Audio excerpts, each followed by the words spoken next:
What's up, everybody? Hey, this is Michael Imhotep, founder of the African History Network, host of the African History Network show.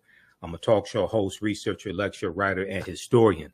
It is Sunday, August 20th, 2023, the 403rd commemoration of August 20th, 1619, when 29 Africans came into Virginia at Point Comfort on that White Lion pirate ship, which was a Dutch pirate ship. I'm here with our esteemed friend and educator, Dr. Chike Akua. How you doing today, brother? I'm blessed, brother. How are you today? Oh, I'm doing all right. I'm doing all right, man. Well, this is a timely conversation. Everybody, today we're going to talk about what Black people need to know about the Florida school curriculum culture wars. And these school curriculum culture wars are spreading across the nation. And specifically, we're going to talk about a Washington Post column that Dr. Chike Akua wrote, came out August 17th, which is Marcus Garvey's birthday as well, August 17th, 2023. And Chike sent me a text message of the article yesterday. I said, hey, we have to interview you on the African History Network show today. Okay, so let me just do a brief introduction of Dr. Chike Akua. He's an assistant professor of educational leadership at Clark Atlanta University and one of the most sought after speakers at colleges, universities, and educational conferences. As an internationally recognized thought leader, Dr. Akua's scholarly research on African-centered education has been published by academic presses in the following publications: African-Centered Education, Theory and Practice in the year 2020, the Journal of Black Studies in 2020, the SAGE Sage Encyclopedia of African Cultural Heritage in North America in 2016, and the Handbook of Urban Education in 2014. His most recent book is the revised and expanded fourth edition of Honoring Our Ancestral Obligations, 7 Steps to Black Student Success, which is used as a text at a number of colleges and universities nationally. And he's the author of 11 books and creator of Reading Revolution Online, which he'll give us more information about later in this interview. And their website is readingrevolution.org, readingrevolution.org. All right, so brother, we're going to pull up your article here from the Washington Post up here on the screen chat, on the screen share. But the name of the article is The Irony of Black History Legislation in Florida. So give us a synopsis of what you were talking about here in this article. Sure. I went into some of my research on Black history laws throughout the country. And in some of my research, I examined Black history laws in several states: New York, New Jersey, Illinois, South Carolina, and Florida. And interestingly enough, I found that Florida had a little known African-American history law. And I found that their law was the most comprehensive of all of the different Black history laws that I examined. Right. And what made it unique was that this is the only law that required that teachers teach the African and African-American contributions and accomplishments that have been made across the curriculum. So in other words, in those other states, the law required that teachers teach about slavery and the African-American experience starting in America, and only in the social studies classroom. But Florida's law was more comprehensive because it required that you also taught the African contributions before slavery and across the curriculum, meaning in science, in math, in language arts, and reading, and literature, and social studies, all of the different subject areas. So I found that to be a fascinating article, and that the people who brought that legislation into being were very intentional about how they worded it. So I found it very ironic in terms of what's going on in Florida and many other states now, as they're trying to censure what's taught about Black history. And much of that is happening or started in Florida, which has, interestingly enough, the most comprehensive law. So that's what we mean by the irony behind these Black history laws. Okay, and that law that you are referring to is Florida Statute 1003.42, Section 8, and is referenced here in your article here for the Washington Post.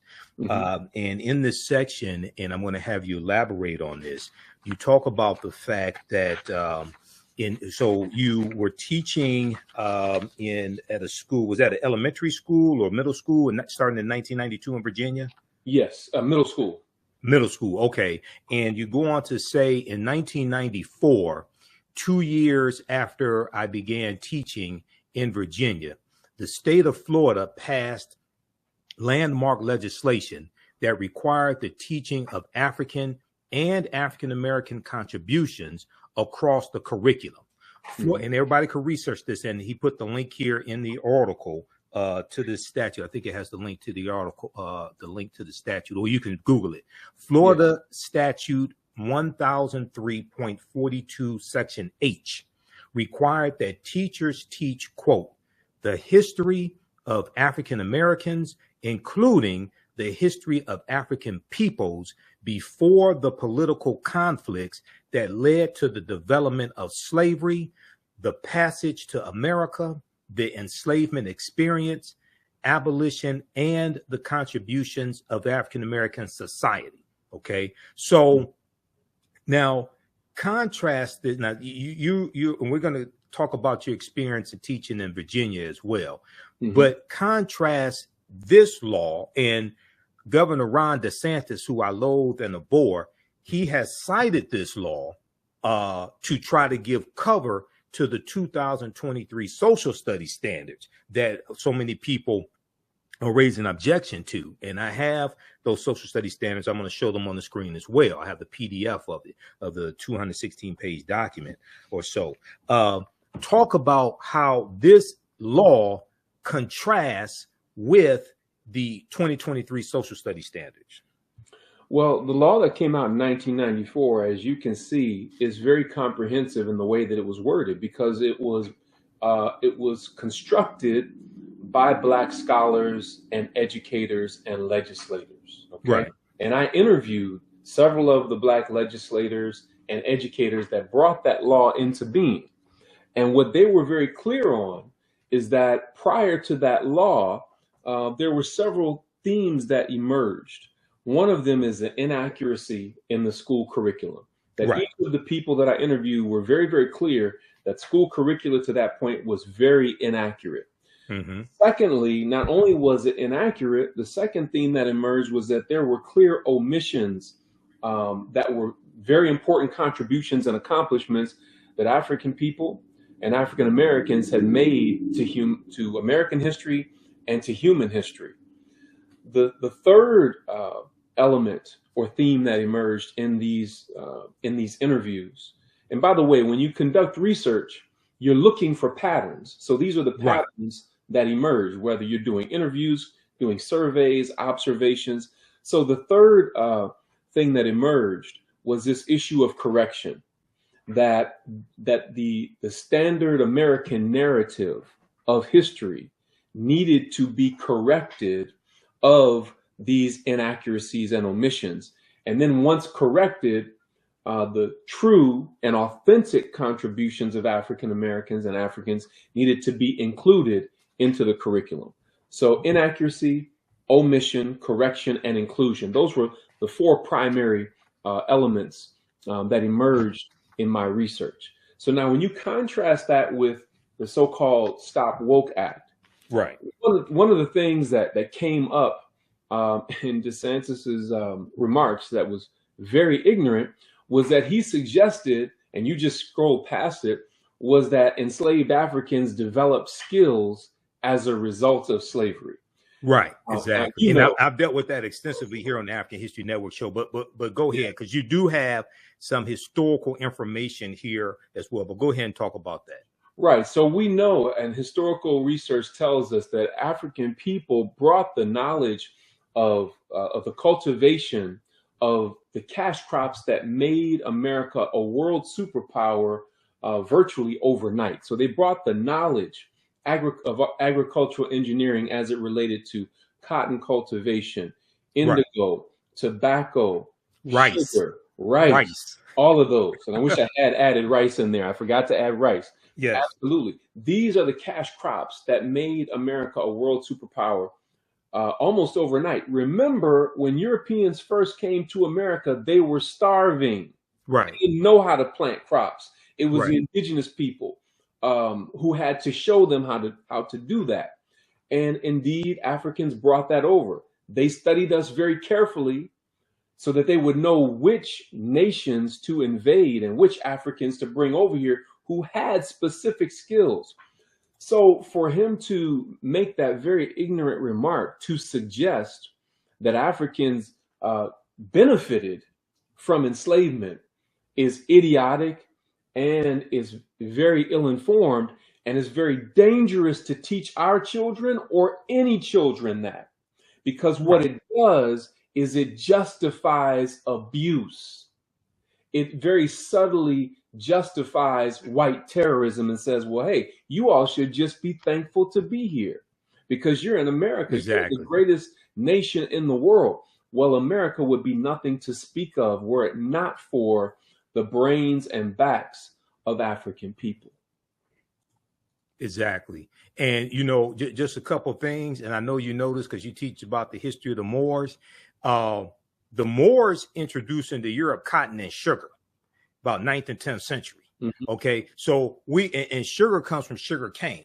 Okay. Sugar cane grows in hotter climates. So we knew how to grow sugar cane. And this is going to be one of the biggest cash crops, even before cotton becomes king for Europeans. You know, when you study the Spanish colonies, you study Christopher Columbus, they're setting up they're setting up sugar cane plantations in Cuba, Jamaica, things like this, Santo Domingo, which becomes Haiti, etc. So we saved Europe multiple times. Okay, we taught them so much. We saved Europe and Europeans multiple times. Well, here's the further irony about that. The further irony about that is I have been providing consulting to the Florida African American History Task Force.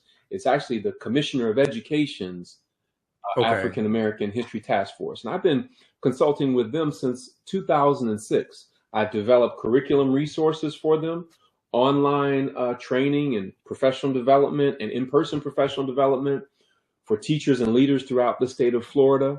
They have utilized my books and all of the things that I produce. So the African American History Task Force in Florida is very progressive and is very clear and aware of the things that you've shared, because the things that you shared are actually in the curricula that I've produced for them. I've spoken at their summer institute several times. So they're aware of all of this, but they're being suppressed by the Florida Department of Education and by Governor Ron DeSantis. And so those that are listening right now will say, man, that's terrible, Dr. Akua, but hey, I don't live in Florida. Well, guess what? If your neighbor's house is on fire, guess what? You better grab a pail and some water and get to helping him or her put that fire out, because guess what? It's not just in Florida. Florida is receiving most of the heat for this. They're receiving most of the play in the media about this. But in reality, there are 35 states who have proposed legislation similar to Florida. And of those 35, 16 have already passed a similar law. Mm-hmm. So you need to check your particular state. And there's certain things that we need to be doing as Black people with our children. Whether your child is going to a public or private school or charter school, there are certain things that we need to be doing as parents at home to inform and influence our children to understand the truth about their history, heritage, and culture. Excellent, excellent. And so we're going to come to those things as well. You talk about them at the end of the article also. There's some critical things that I want to hit on, because I've been reporting on this extensively here on the African History Network show, what's going on with Florida, first dealing with the Advanced Placement African American Studies curriculum, the class, which was banned by Governor Ron DeSantis in Florida, but then also these social studies standards. And now Governor Ron DeSantis has said publicly that he had nothing to do with these social studies standards. But there's a commission. There's a commission, and you have African Americans on the commission. One of them is Dr. William Allen, who's a well-known African American conservative. There was an article from NBCnews.com from July 28th, 2023, and Dr. Greg Carr alluded to this on it's another, not on Roland Martin Unfiltered, but on another. The Black Table that he does? No, not his show. The other show. What's the sister's name? Karen. Oh, Karen Hunter. Karen Hunter. On Karen Hunter's show, because he read through the social studies standards, and he says it seems like there was a disagreement among those on the committee about the most controversial part, right? So this article here from NBCnews.com from July 28, 2023 is called "Most of Florida Work Group Did Not Agree with Controversial Parts of State's New Standards for Black History," members say. Quote, "Most of us did not want that language," end quote, one group member said. So it was two African-American PhDs who were the ones really from these reports and from what I read, who were really pushing that controversial standard. One was Dr. William Allen, and another was an African-American woman who's a documentarian, Dr. Presley Rice, Dr. Frances Presley Rice, okay? And I want you to comment on this in just a second, but I just want to read this section here. The work group members who spoke to NBC News said that only two members of the work group, Dr. William Allen, who's a Black conservative, he was on Fox News on Jesse Waters' show. Jesse Waters is replacing the white supremacist Tucker Carlson on Fox News. Dr. William Allen and Dr. Frances Presley Rice, they advocated for the criticized language. Dr. William Allen and Dr.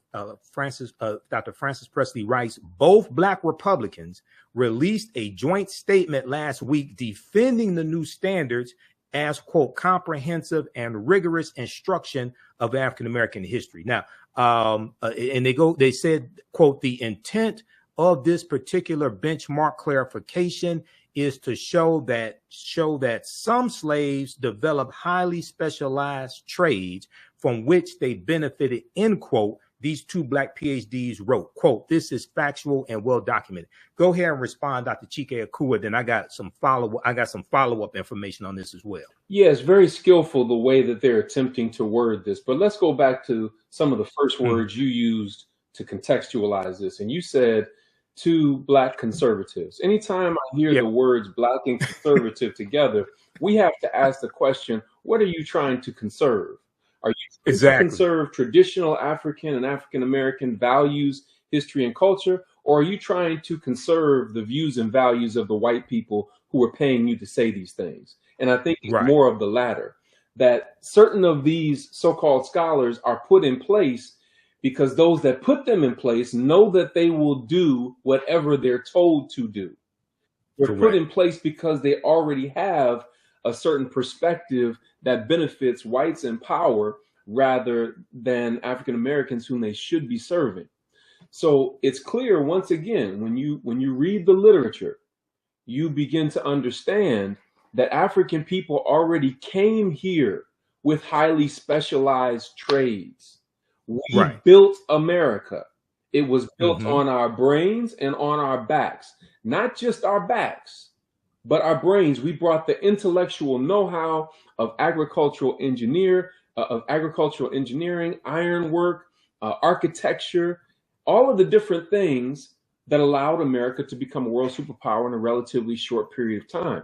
So when they say, again, that, some enslaved Africans benefited from this, again, that is very slick language that would make the reader believe that we should just feel blessed to be here and that it absolves America of the white terrorism that our ancestors experienced and that we still experience to this day as a result of being Black in America. So it's these kinds of things that, first of all, teachers and leaders, educational leaders are often not taught these fine distinctions.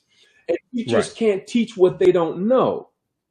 So even Exactly. when the 1994 legislation was a law, most of the school districts in Florida were still out of compliance with the law because teachers Hmm. can't teach what they don't know. And many superintendents were not enforcing that law or making it a priority. It was not measured oftentimes on the state test. And most oftentimes it was not in teacher or principal evaluations. You weren't being evaluated on whether or not you were teaching these African and African American history standards. So this is why what we call fidelity of implementation is so important. Once you have the Right. law, have you actually implemented it according to the language and meaning of the law and those that wrote the law and what they intended? And we can say definitively that the answer to that is no. Absolutely. This article here that I have up on the screen from WashingtonPost.com. I've talked about it here on the African History Network show. I use it in, this is one of the numerous articles, 100 plus articles I use in my online classes. Now, this is from July 24th, 2023. Note to Florida and DeSantis: enslaved Africans were already skilled. Now, this is by Jillian Brockale, and it goes through and it talks about things that we've talked about before, how a lot of these skills Africans brought to this country, how they came from highly sophisticated civilizations and kingdoms, etc. But it also talks about the fact that Europeans would target different groups of Africans because they were known to have certain skills. Yeah. And they had the skills that these Europeans wanted. For example, Chesapeake enslavers wanted people like the crew, KRU, specifically for their skill for boat building. Mm-hmm.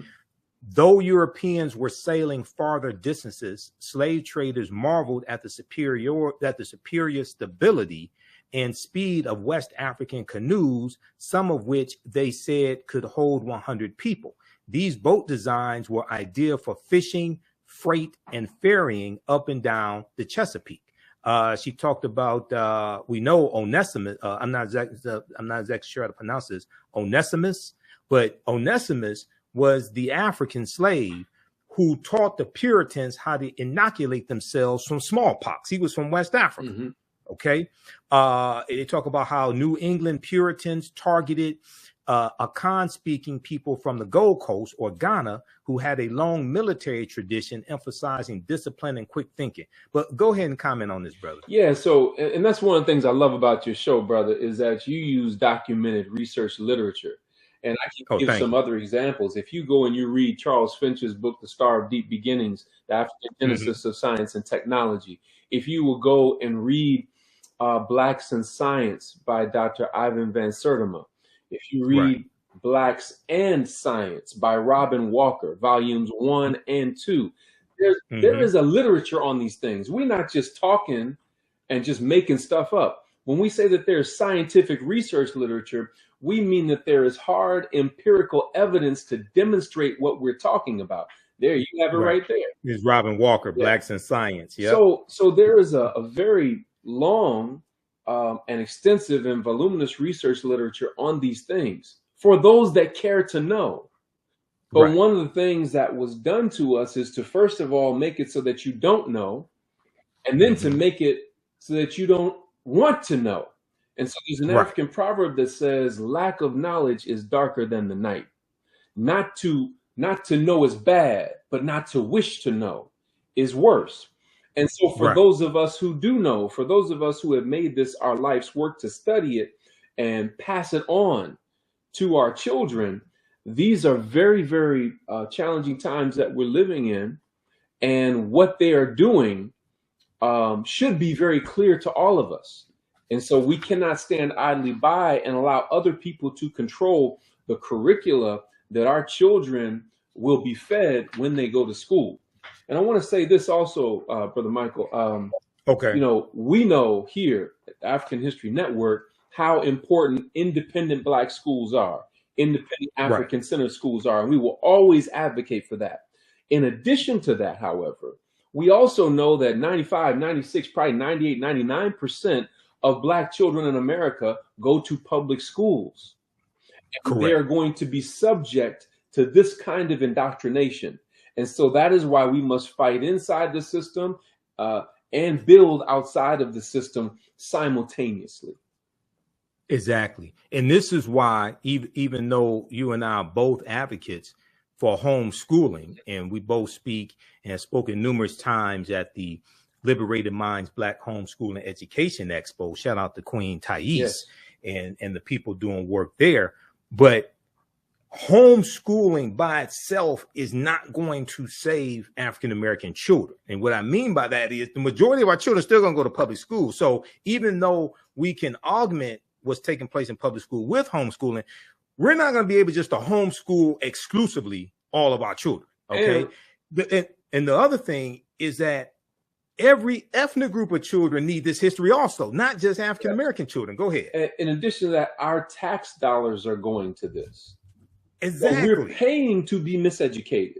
We're paying to be lied to.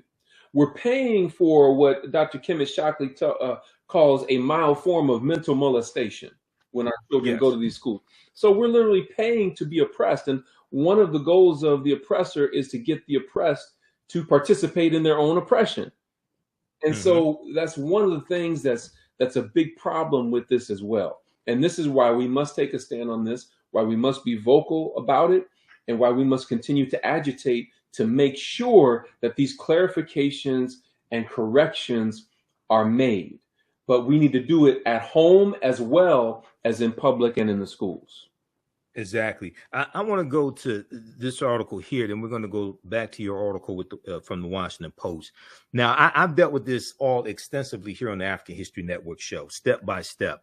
So after the rebuttal from Dr. William Allen and Dr.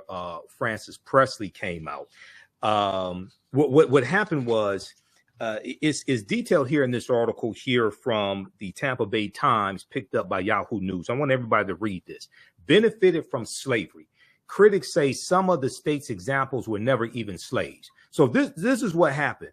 To push back on the criticism that was taking place across the country, you had a spokesperson for the Department of Education named Alex Lanfranconi.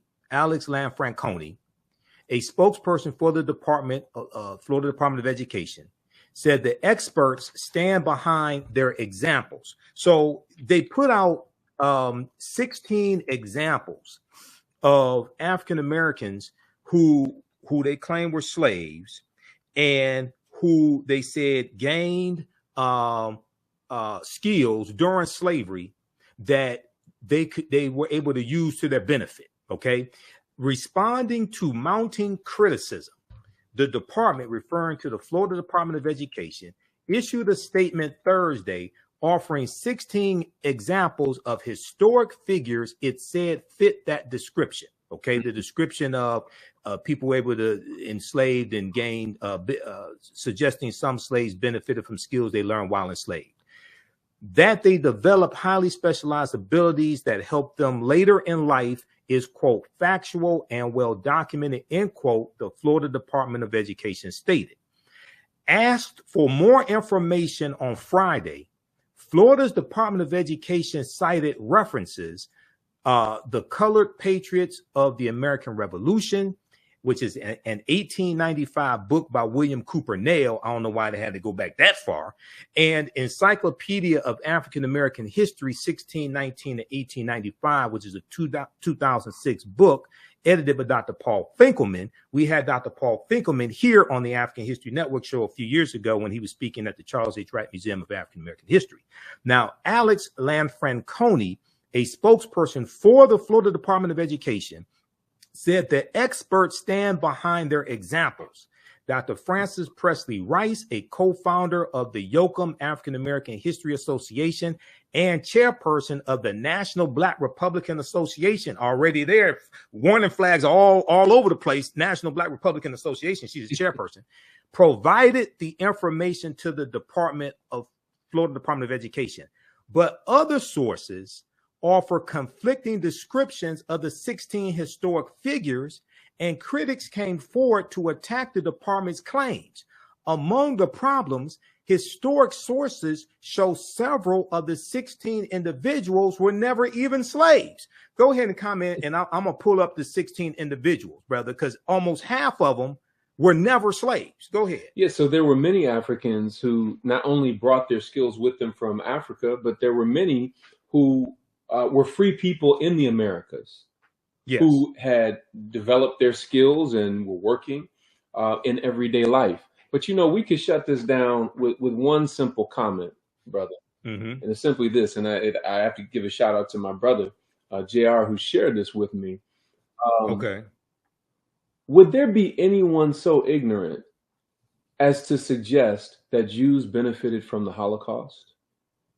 No, there wouldn't. You know, even so no one would not Jews as a whole. No one would even think to say something so outrageous.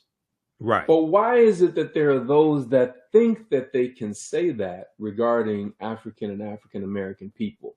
This is a question of power or lack thereof. And so, again, it seeks to justify abuse and white terrorism. It subtly says, once again, y'all should just be glad to be here. You know, what if, you know, look at Africa now. What if you were over there now? Well, if Africa hadn't been invaded, exactly, you know, in the ways that it was, if African people were not brought here, there would be no America worth coming to, because we were the ones that built it into something that was appealing and attractive to make people want to come here. But again, these are the fine distinctions that leaders and teachers have to have when they're teaching these different standards. Exactly.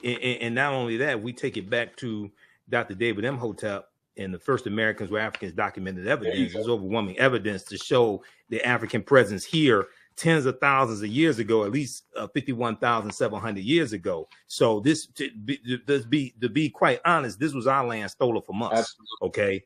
You know, so people have to understand that as well. So people go through and read this rest of this article, and we're going to go back to your piece here in just a minute. They go through and give examples of, and this is what's so disturbing, that these people, now the two, so if you listen to Governor Ron DeSantis, he says, well, these standards were put together by two PhDs. These are the people, these are the two PhDs he's talking about. And one of the examples they gave was Booker T. Washington, who is included on the state of Florida Department of Education website as an educator. Booker T. Washington was enslaved, but did not gain his skills until after he was freed at age 9. He worked in mines and as a houseboy before entering school, according to Tuskegee University, which he founded in 1881. They also gave, these two PhDs gave the examples of James Forten and Lewis Latimer. And they said that they were slaves who gained their skills during slavery. Okay, the Florida Department of Education said Lewis Latimer was a blacksmith. Lewis Latimer that dealt with the filament when it comes to the light bulb, things like this. The inventor, Lewis Latimer. Right. Okay, the department said Latimer was a blacksmith born into slavery in 1848 and freed in 1852. And James Forten, the ship magnate, was a shoemaker born into slavery in 1766 who escaped in 1788. A museum dedicated to Lewis Latimer states that he was born to two self-liberated, formerly enslaved parents. He was self-educated. He worked as an inventor, participating in the development of the telephone and incandescent lighting, among other inventions. And then the Museum of the American Revolution describes James Forten as a black entrepreneur born to free black parents. He served on privateer ships during the Revolutionary War and became a wealthy sailmaker. So about half of their examples that they gave to justify saying that you had some African Americans who were slaves and gained skills during slavery that they could use to their benefit later in life, half of them were never slaves. Go ahead, and we're going to go back to your article. So you're doing what I do as a professor who oversees dissertation research. When I look through the draft of a dissertation of one of my students who's conducting research, I'm looking to make sure that their explanations are in alignment and whether it flows with the proper logic. And just as you've demonstrated, and the writer of this article has demonstrated, their logic does not flow logically. It is illogical. And it's very Exactly. clear. So if I were grading this paper or helping this student to do revisions, I say, hey, you have to go back and you have to revise this because this is not in alignment. It's not in alignment with historical fact. Go back and look at your literature review of the research. Go back and look at the data that you gathered and see if your data was authentic. So the writer of this article and what you have done, you guys are spot on, because you're pointing Yes. out the inaccuracies in what's being placed before us as something that's supposed to be accurate when in fact it is not. Exactly. Thank you, brother. You do a fantastic job as well. The article goes on to mention Henry Blair, who was an inventor also, and Paul Cuffey, who had the Back to Africa movement before Marcus Garvey. Paul Cuffey was taking African Americans to Sierra Leone. He was born free also. Okay. Cuffey was born in 1759 to an emancipated slave. So people read the rest of this article. Is originally from the Tampa Bay Times by Jeffrey S. Solocek, Solocek, Tampa Bay Times, picked up by Yahoo News. Benefited from slavery.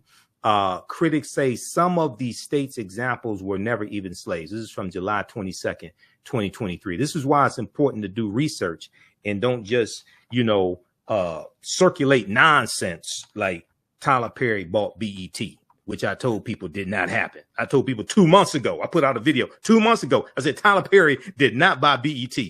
Okay, let's go back to your article here. Now, I want you to talk about, I made note of some of the comments that you made. And once again, everybody read this piece here from the Washington Post. Also, see if Yahoo News picked it up. It's called The Irony of Black History Legislation in Florida. It's from August 17, 2023, which is also the birth date of Marcus Mosiah Garvey. This is in the column Perspective by Valerie Strauss, and it's written by our guest, Dr. Chike Akua. Okay, so you talk about teaching in middle school, and you talk about teaching, how you put it, you incorporated outside information dealing with African history, African American history, and you said that oftentimes you said you incorporated cultural examples of excellence, resistance, and self-determination. But a lot of times, and I want to get your exact quote here, a lot of times those examples conflicted with the administration, or may have conflicted with other teachers. Okay. Right. Talk about some of what you were introducing that was factual, but that conflicted with the administration or other teachers. You give an example also about posters they wanted you to take down about Black history, things of this nature. Sure. So back then, well, first of all, I would like to say that the teacher's store didn't have what I was looking for. Explain to people what a teacher store is. My mother taught in Detroit public schools for 47 years, so I know exactly what the teacher store is, because I went numerous times when I was a kid. But explain to people who don't know what the teacher store is. The teacher store is a place where teachers and educators go to find posters and bulletin board material and anything that it relates to arts and crafts and things that you would do in the classroom with students. And I could never find the posters and things that I was looking for in the teacher store, so I would create them. I would blow up pictures and images. I would get them laminated, and in making these different things, I wouldn't just make them for myself. I would make them for my other teacher friends who were of the same mindset. And so some of you all may recall my friend Tony Browder, who's his book From the Browder Files. He has this amazing picture of a muscular African man with arms outstretched, with a Kemetic or Egyptian headdress on, and a silhouette of Africa behind him. Beneath that picture is the same man with his head bowed and his wrists in chains, with a silhouette of America behind him. So I thought, man, that image was so strong, and it tells a story that my students need to know. So I blew it up, and then I had it laminated and made several for some of my other friends. We were told by administration to take it down. Now, contrary to what you may think based on my energy right now, brother, back then I was not as forthright and forceful and articulate in representing what I was doing and why I was doing it. But I couldn't just take it down. So what I did was I took my scissors. I asked them, what's the problem with the poster? I said, is it the top part of the top or the part of the bottom? They said, it's the part at the bottom. I said, but that's historically accurate. Yeah, but that could make students feel a certain kind of way and everything. We just want you to take it down. So instead of just taking down the whole poster, I took my scissors and I cut a jagged line, a jagged edge, cutting the bottom portion off. So when my students came to class, they were like, oh my gosh, Mr. Cool, what happened to your poster? Who did that? I said, I did it. They said, well, why would you do that? Why would you cut up your poster? I said, well, we were told to take it down because there's some people who don't want you to know this story. Right. So I had to, in my 14 years as a public school teacher, I had to covertly infuse this type of cultural knowledge into the schools because I found myself in the principal's office more often than some of my troubled students, myself and some of my colleagues. And those of my colleagues that were doing this as well are doing amazing things today as well. But we were making a tremendous impact on our students, but we're having to do it covertly and constantly under attack, constantly having to justify why we were teaching, what we were teaching, and why we weren't just teaching the standards that they gave us to teach, but we were getting results that they couldn't get. Exactly. And you mentioned that here in the article. And Tony Browder is a friend of mine. We just had Tony on the African History Network show April 23rd, dealing with why Nile Valley civilization history is important. And I use two of Tony's books in my classes, Nile Valley Contributions to Civilization and Egypt on the Potomac. Those are two books that we use by Tony Browder in my online history classes. So you in this section here in your piece from the Washington Post, you talk about you had a poster of a black man with the headdress of a king and arms powerfully outstretched with a silhouette of Africa behind him. Beneath it was a picture of the same man with head bowed and hands shackled with the silhouette of America behind him. The poster provided an opportunity for deep examination and inquiry. The poster told a story that our administrators were unwilling to acknowledge. It is a story that many are still unwilling to acknowledge or accurately assess today. Now, you said it was not uncommon for one of us to be called to the office, the principal's office, for questioning about our methods and materials. But as a result of our methods and materials, we were achieving academic and behavioral results that other teachers were not achieving, and often from students deemed unreachable. So talk about some of the success that you had with students who other teachers deemed unreachable, but what type of knowledge were you giving them that changed their behavior? Well, first, let me say, brother, and I'm sure you've heard this before, when you go on a job, two of the most important people for you to know is not necessarily your direct supervisor or your boss. It is the secretaries and the custodians, because they see things that other people don't. It was the secretary who let me know, hey, they're looking at your lesson plans real carefully, and I've heard them talking about you.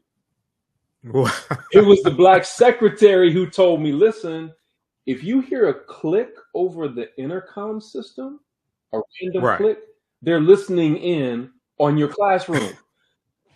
I was like, yo. Wow. So, but here I am, and I wasn't the only one. I want to be very clear. There are many conscious and committed black educators and non-black educators who are going through and have gone through what I'm talking about.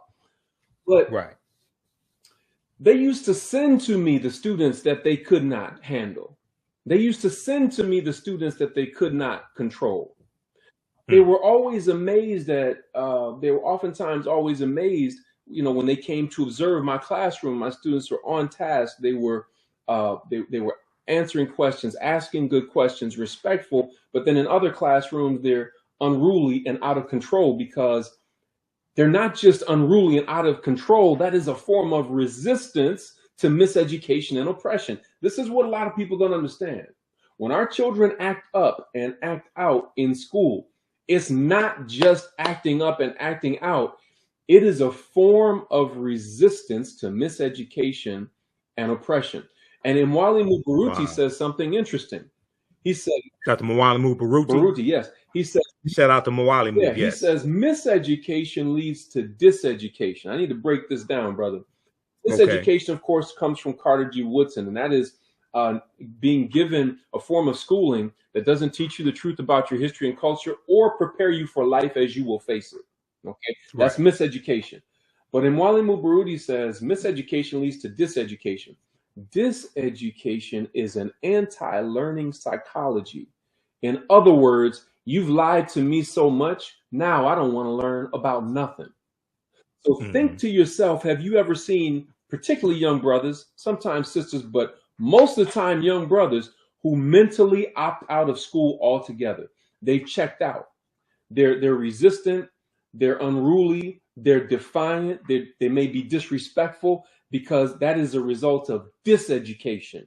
You've lied to me so much, now I don't want to learn nothing.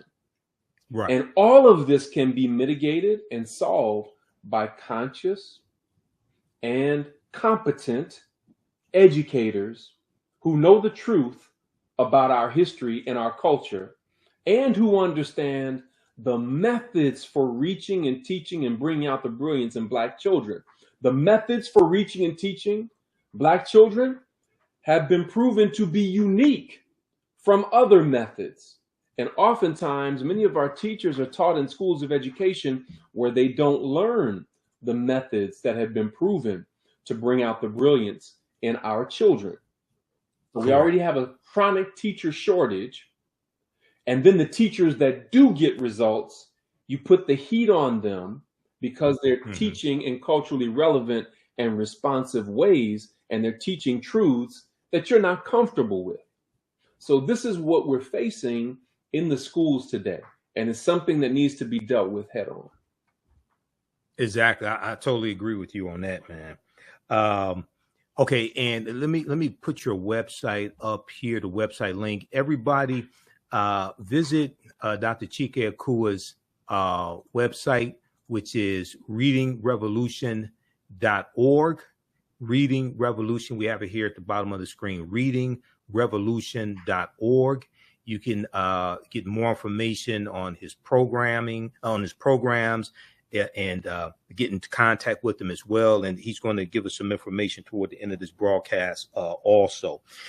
So readingrevolution.org. Check that out. And for those just joining us, I'm Michael Imhotep, founder of the African History Network, host of the African History Network show. We're speaking with an esteemed educator, Dr. Chike Akua, and he is also an assistant professor of educational leadership at Clark Atlanta University as well. If you like this type of information, you can support the African History Network. $ the AHN show through Cash App, $ the AHN show through Cash App, also through PayPal, paypal.me/the AHN show. When you go to our website, theafricanhistorynetwork.com, theafricanhistorynetwork.com, we have the information there. You can also register for the online history classes I teach on Saturdays and Sundays. Ancient Kemet, the Moors, and the Ma'afa, understand the transatlantic slave trade on Saturdays, 2 p.m. Eastern Standard Time, and Sundays, Black resistance movements from the Haitian Revolution, U.S. Civil War, Civil Rights Movement, the Black Power Movement, 1800 to 1968. And Dr. Chike Akua, let people know, and we're going to get back to your articles. I have some more questions for you if you have the time. I have some more questions for you because I wrote out questions too, and I went through your entire article as I always do. I made notes, highlighted things, etc. Let people know about readingrevolution.org for a few minutes, if you don't mind. Sure. So I'm always reminded of the words of Dr. Maulana Karenga when he said, from a Black studies perspective, you don't talk about you don't have a critique without a corrective. In other words, you Yes. don't talk about a problem unless you have a solution. So we've been talking about the problem for some time, but throughout the entirety of my career, I have always developed my own curricula to fill in the gaps of what I felt my students needed to know. And I didn't just do that for my students. We published those materials, and those materials are circulating around the world now. The one that we're most proud of, that's being utilized in homes and in some school districts around the country and internationally, is Reading Revolution Online. And what I like to do, brother, is I would like to take everybody behind the scenes to see it, because when I was a reading specialist in the public school system, they sent all the students to me who would not pass the state test in reading, but they didn't have a curriculum, which to me was great, because I probably wasn't going to teach from it. No way. I was going to create my own stuff, because it probably wouldn't have met my students' needs. So every day I would write up a brief reading selection about an African or African American hero or shero, ancient or modern. And I would add 10 multiple choice questions to it, because I wanted the structure to mimic what they would experience on the state reading test. And so after doing about 30 of those selections, Spirit kind of whispered to me and said, hey, this needs to be a book. So I called on another good friend of mine, Brother Tavares Stevens, and we wrote the book Reading Revolution. And that book did very well. It went national and international. It contains 90 of those reading selections. But in 2018, we began the process of digitizing all of that content so that we could make it available on an interactive platform. And so that's what I want to share with you right now. So let me know when you can see my screen, brother. Okay, I just turned it on. Yeah, I can see it. Okay, so remember, there are 90 reading selections in Reading Revolution Online. For each of the reading selections, there are 4 activities. Okay, so you can see me scrolling. And if you can zoom in on your screen a little bit, so people can read the lines. If you want them to be able to read it. Let me scroll down to the one I want to do. We'll look at this one. Is that a little bit better? Yeah, that's a little better. Yeah. And you say Control plus sign, and that will zoom in. Control plus sign on your keyboard. Yeah, that'll zoom in. How's that? There you go. Yeah. So we start off. So remember, there are 90 reading selections. This one is about Ahmed Baba. And the purpose is to center our children in Black excellence. We start off with a power quote. This particular quote is an African proverb, and it says, books are worth their weight in gold. Books are worth their weight in gold. So we want that on our children's mind as we get into the lesson. Then when you go beneath that, and we would have a conversation on what that means and what their favorite book is and things. But then we go to what we call Baobab vocabulary. And you know, Brother Mike, in African tradition, the Baobab tree is called the tree of life, because the elders and the mothers of the city meet under the shade of the Baobab tree. The people hollow out the trunk of the Baobab tree to store water and food and other necessities. So it provides a number of things for the village, right? So the Baobab tree is the tree of life. We call it Baobab vocabulary because doing these activities will bring life to our children's vocabulary development, reading comprehension, critical thinking skills, and cultural competency. So these are the words that the student will encounter in the reading selection that we're going to go through. As I scroll down, there is a captioned video to go with each reading selection. And the captioned video reads word for word what is in this reading selection. You can see the vocabulary words are underlined for easy identification. Now, the reason we added a captioned video is because we know that our children are visual learners, and we wanted it to be a multimodal, multidimensional experience for them. Each video is approximately 3 minutes, give or take a few seconds. This one is about 3 minutes, so I want to play this so that those that are watching can get an idea of what they and their children will experience with Reading Revolution Online. So bear with me for just a moment, and I may turn the captions on maybe about 30 minutes in. I'm sorry, about 30 seconds into it, okay, just so that you can see, because you can. All right. And in readingrevolution.org, once again, everybody, is Dr. Chike Akua's website that he's on right now, that he's showing us, readingrevolution.org. All right, here we go. Ahmed Baba and the University of Sankore. From the 1300s to the 1700s, Timbuktu was one of the greatest cities in all of Africa. Situated near the Niger River, this great center of learning was known throughout the land. It was also an important trading center for gold, salt, iron, and books. Timbuktu had quite a reputation for educational excellence and wealth, so much so that students and scholars came from all over Africa, Asia, and Europe to study at the famed University of Sankore. Being near the river gave people easy access to this thriving city of trade and education and attracted many people. Ahmed Baba was the president of the University of Sankore for 30 years. During this time, he upheld the African standard of excellence, running the university with great vision. Also during this time, he authored 42 books. This means he wrote more than one book per year in addition to his duties as president. Additionally, Ahmed Baba had over 1,600 books that he owned in his personal library. This shows that he knew the power of books to transform the mind. To Africans who introduced the art of writing to the world, books were sacred and holy. Books were valued so much that people paid for books using only gold. The book a person desired to purchase would be placed on one side of a scale, and gold dust would be sprinkled on the other side of the scale until the scales were balanced. Books in Timbuktu and in the empires of Mali and Songhai were literally worth their weight in gold. Because of this, the book industry was just as lucrative as the gold, salt, and iron industries. People who studied at Timbuktu learned law, medicine, and healing, writing and literature, astronomy, the study of the stars, and agriculture, the study of farming, and much more. They took their knowledge and understanding of what they learned back to other parts of Africa, Asia, and Europe. Some even came to America. History also shows us that virtually every home in Timbuktu had an extensive library of books and manuscripts.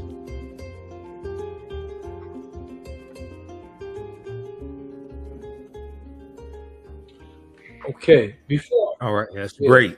Yeah, that's fantastic. Go ahead. Before I go into the activity, brother, can you just tell me anything that stood out to you in watching that brief video clip? Just anything.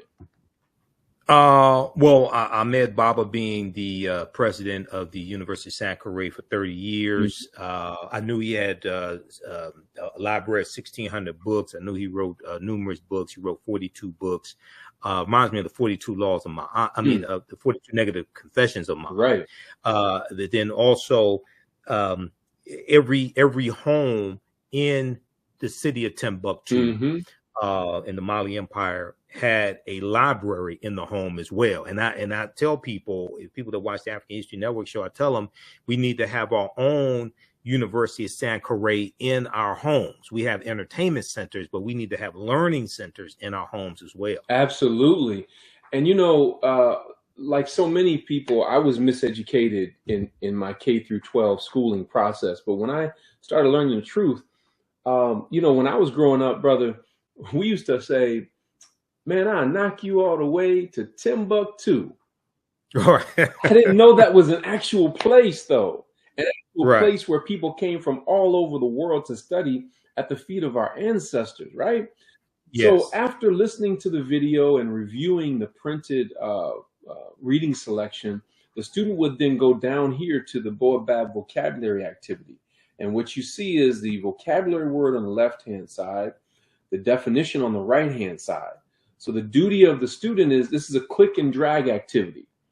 So they click and drag and bring the two together. So we know astronomy is the study of the stars. So we click and drag that and put those two together, right? We know Agriculture is the study of farming. So we click and drag and put that in place, right? We know the word sacred means holy, and we put that together. After the student does all of these, they would then click at the bottom and the system would score that for them, okay? Okay. So for the 90 reading selections, there are 4 activities. Again, 90 reading selections, 4 activities for each one. The first activity is the vocabulary activity. The second activity is a comprehension assessment.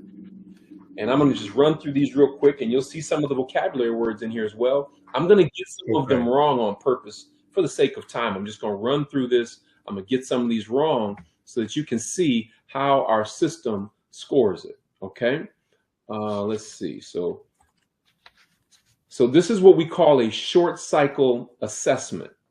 That is a student reading a brief passage and then answering some questions about it. And again, I'm going to get some of them wrong intentionally just so that you can see how our system scores it. All right. Okay. And so I'm on number 10 here. Let's see how we did. So we got an 80. So now you can see what you got wrong, what you got right, and so forth. And so a parent can use this at home. If we know, see, we market my products to school districts all over the country and even internationally. But what I'm saying to Black folk is we can't wait for school systems to get a clue. You see what's happening with these retrograde policies and laws where they are literally telling you, we want you to stay asleep. That's why we call it stop woke, right?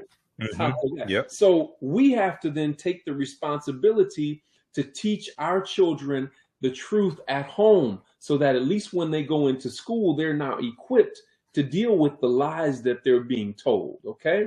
So that was our multiple choice comprehension assessment.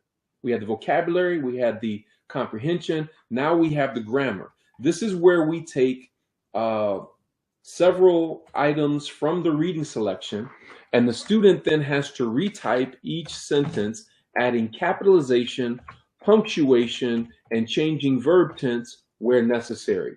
We don't have time for me to do all that now, but I'm just going to submit it. You see that I got a 0 because I didn't complete it, right?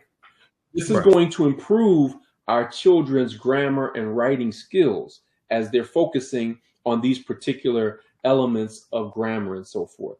And the whole idea of what I was trying to do here, brother, was really replicating my classroom and what I was doing with my students to be able to get the results that I got. I was able to take some students from F's to A's in language arts and reading and get past the state test and so forth through these culturally relevant and responsive practices, through these African-centered or Afrocentric teaching practices.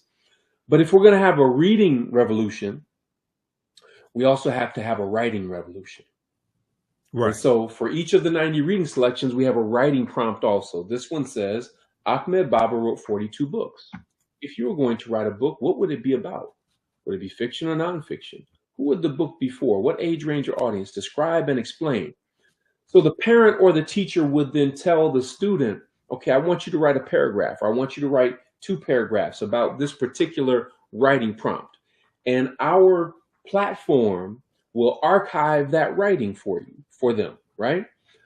In addition, a parent or a teacher can track their child's progress across all of these activities, all of these reading selections. It's an amazing resource. Now, again, I'm just returning from Chicago, from a school district just outside of Chicago, who is implementing this program district-wide. They got it. They get it. They understand the need for this.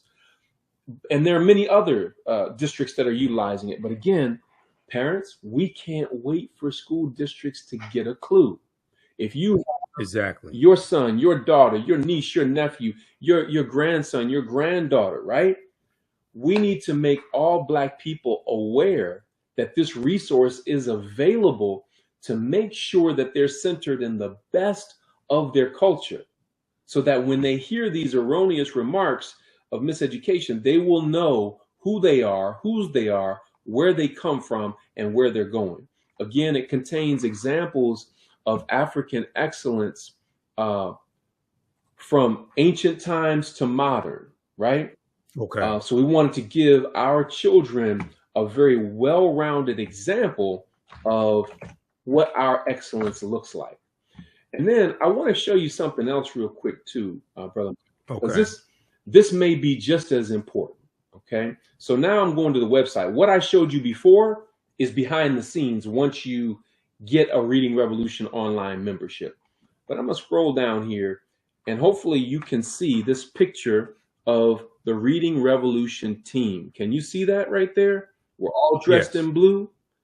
Yes. And you said to blow that up, I can press Control+. Yeah, control plus sign. Yes. There. Okay. So I want you to see them because that is actually my family, brother.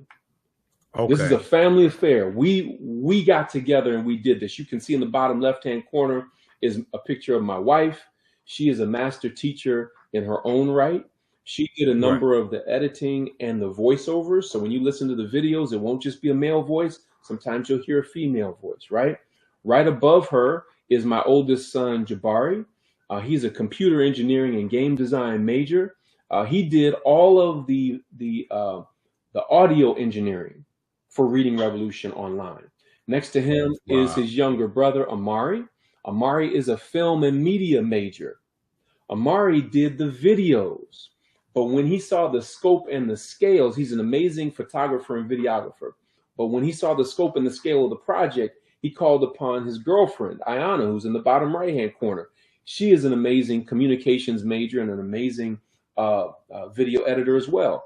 So he got her assistance in putting together all of these 90 video clips. In the middle is my niece, Kaylee, who is also a STEM major. She did some of the voiceovers and some of the editing as well. So this is a family project that we are making available to our people all over the world.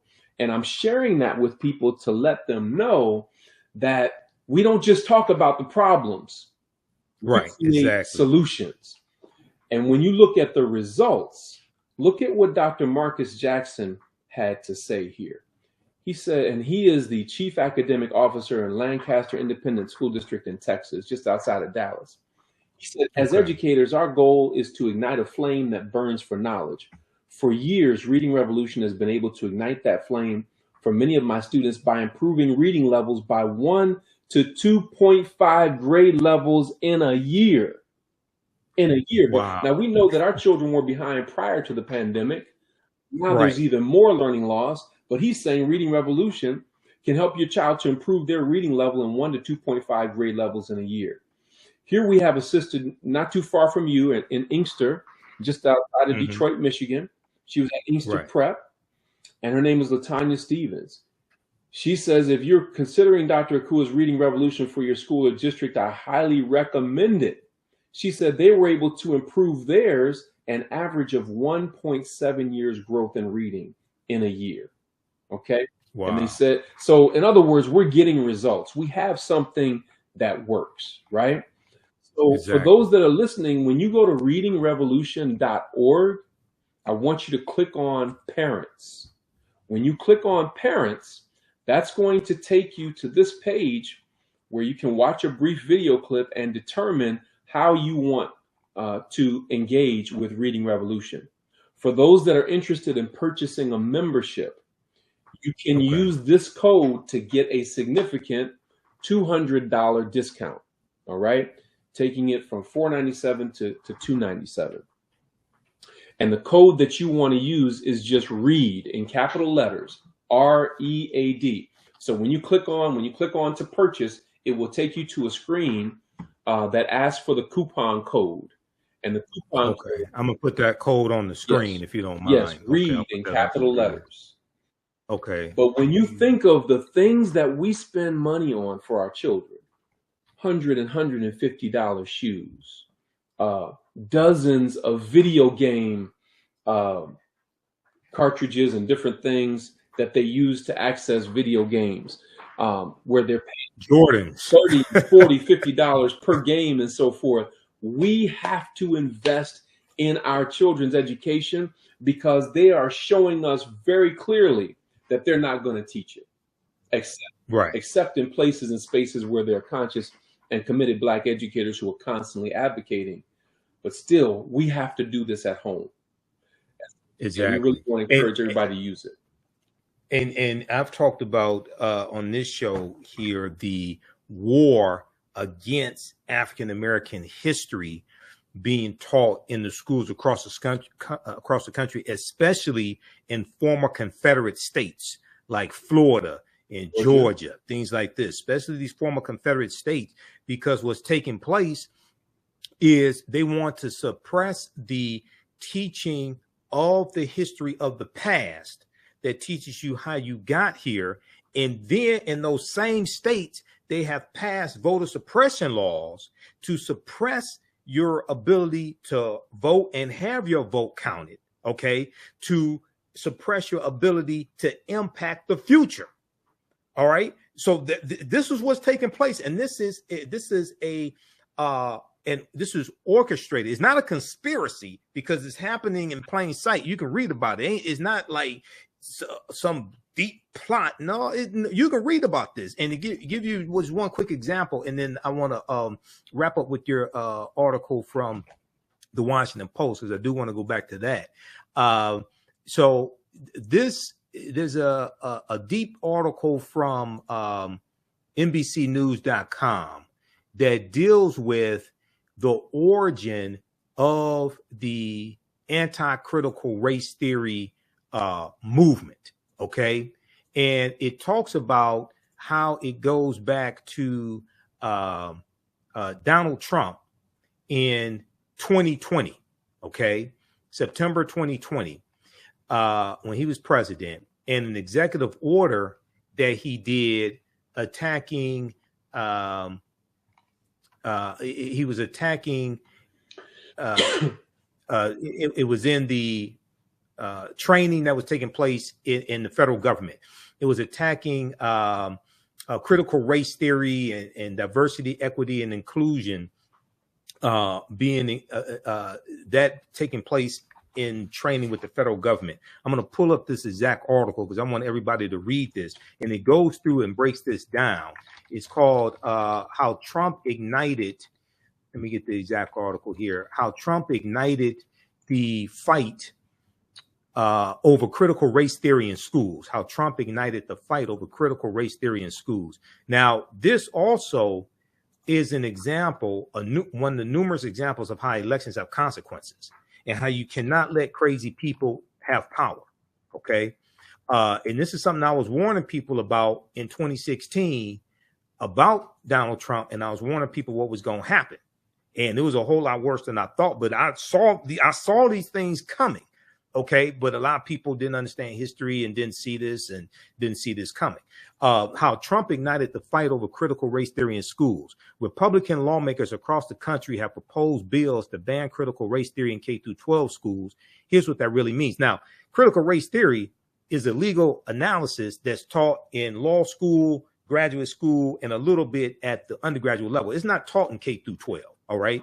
But what they're doing is they're taking everything that they don't like about teaching the history of slavery, African-American history, things like this. They're putting all this underneath an umbrella that they have redefined as critical race theory. It's not critical race theory. They have redefined it as critical race theory. And then they flooded Fox News with all these stories because there's another 16-page analysis from NBC News that deals with the role that Fox News has played in this as well. But if you look at this piece here, okay, the proposed policies mimic former President Donald Trump's this was a September 2020 memo or executive order ordering the Office of Management and Budget to stop funding training on critical race theory for federal employees, calling it a, quote, propaganda effort, end quote, calling it a propaganda effort. Around the same time, September 2020, around the same time, Donald Trump condemned the 1619 Project, a Pulitzer Prize winning 2019 New York Times report led by reporter Nicole Hannah-Jones that holds America was truly founded not in 1776, but 1619, when the first enslaved people were brought to the colonies. Now, we've already talked about, we were here for tens of thousands of years before that. August 20, 1619 did happen, but we have to understand this was our land stolen from us. Educators embraced this message and began utilizing the project and looking for resources to teach a more holistic history of the country. Donald Trump rebuked the 1619 project as a, quote, warped, distorted, end quote, portrayal of American history. Both the executive order he did, the memo, and this attack sparked the commission of the 1776 report, which Donald Trump ordered. The 1776 report, he created this commission, and the 1776 report was meant to combat the contents of the 1619 project. The countrywide uprisings in the wake of the deaths of George Floyd, who was killed May 25th, 2020 in Minneapolis, Minnesota, only fueled the matter, with pundits debating the nation's fraught history of racism. Thus, although President Joe Biden reversed Donald Trump's initial ban, because Joe Biden, when he came into office, he dismantled the 1776 project and removed it from whitehouse.gov. Thus, although President Joe Biden reversed Trump's initial ban in January of 2021, the seed had been planted. The seed had been planted. Go ahead, brother, and comment on this. No, it's very, very clear the efforts that are being taken to suppress the truth. And we call this a manufactured crisis. Yes, this it is. Manufactured crisis around critical race theory, the fact that CRT, critical race theory, is not taught in K through 12 schools. Right. It's a manufactured crisis to gain the attention, to get more attention to Republicans, to increase their power base. Right. Yes. So this manufactured crisis is coming up against anything that critiques the standard American narrative of white supremacy. Correct. Anything that comes against that standard narrative of white supremacy ideology is going to be overshadowed by these different bans, by these policies and laws that are being passed. And that is why we need to wake up really quick and organize our people to understand these things. Carter G. Woodson said many, many years ago, there are two kinds of education: the kind you're given and the kind you must give yourself. The kind you're given is the kind that takes place in the public school system, which, by the way, as Du Bois said in Black Reconstruction, that public education in the South was a Negro or Black idea. And guess what? Yes. In the Nile Valley in ancient Kemet, we had free public education for males and females. When you go to West Africa and look at the great empires of West Africa, Ghana, Mali, Songhai or Songhai, free public education for males and females. When the Moors took over in Andalusia, which is present-day Spain and Portugal, had an influence throughout all Europe for almost 800 years, one of the first things they set up was free public education for males and females. That's why it was very natural when we got to America and gained our emancipation. One of the first things that we did was build free public schools for males and females. Remember, white folk didn't even want education for all of their own people. Correct. For poor white people, they were like, y'all don't need no education. We just need y'all to keep these niggers in line. And you don't need an education to do that. All you need is a whip and a gun. So it was Black people who are responsible largely not only for free public education, but also for males and females. Because remember, the females were being suppressed in Eurocentric society. But we had a sense of complementarity in our traditional African values. So we have an ancestral obligation to ensure that our children receive the best education possible. And we have to supplement, even if you're sending your child to a private school. I promise you, most private schools don't have the type of curriculum that I just shared with you. So this is very important that we get on board. I totally agree with that. One of the things you mentioned here in this article is on page 2. You said, I knew as a language arts teacher, there were many rich examples of reading, writing, language, and literature that developed in early Africa. There are many robust research-based examples to demonstrate this. For example, the teachings of Ptah-hotep is regarded by some scholars as the oldest complete text in the world, dating back more than 4,300 years ago. Talk a little bit about the teachings of Ptah-hotep and how you introduce this or how you use this to teach your students. Sure. So the teachings of Ptah-hotep was brought to our attention back in 1987 when it was published by Asa Hilliard, Nia Damali, and Baba Obadeli Williams. Nia Damali, interestingly enough, owns Medu Bookstore in the city of Atlanta. And of course, Baba Asa Hilliard and Baba Obadeli Williams have transitioned to the ancestors. But the teachings of Ptah-hotep contains 37 wise sayings. And Ptah-hotep was the ancient scribe in the king's court who wrote the book when he was 110 years old. How do we know that? Because in the preface of the book, he says, I'm 110 years old, right? Right. In addition to that, it is a type of literature that we refer to as wisdom literature. The most familiar wisdom literature that our listeners are probably familiar with would be the book of Proverbs in the Bible, okay?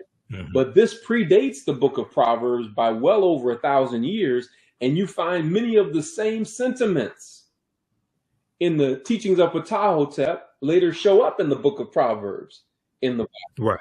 So it's a tremendous text that teaches young people our morals and our values and principles of leadership and issues of integrity and respect and so many just lifelong lessons that would serve our children so well. And again, not only do our children need to know this, all children need to know this.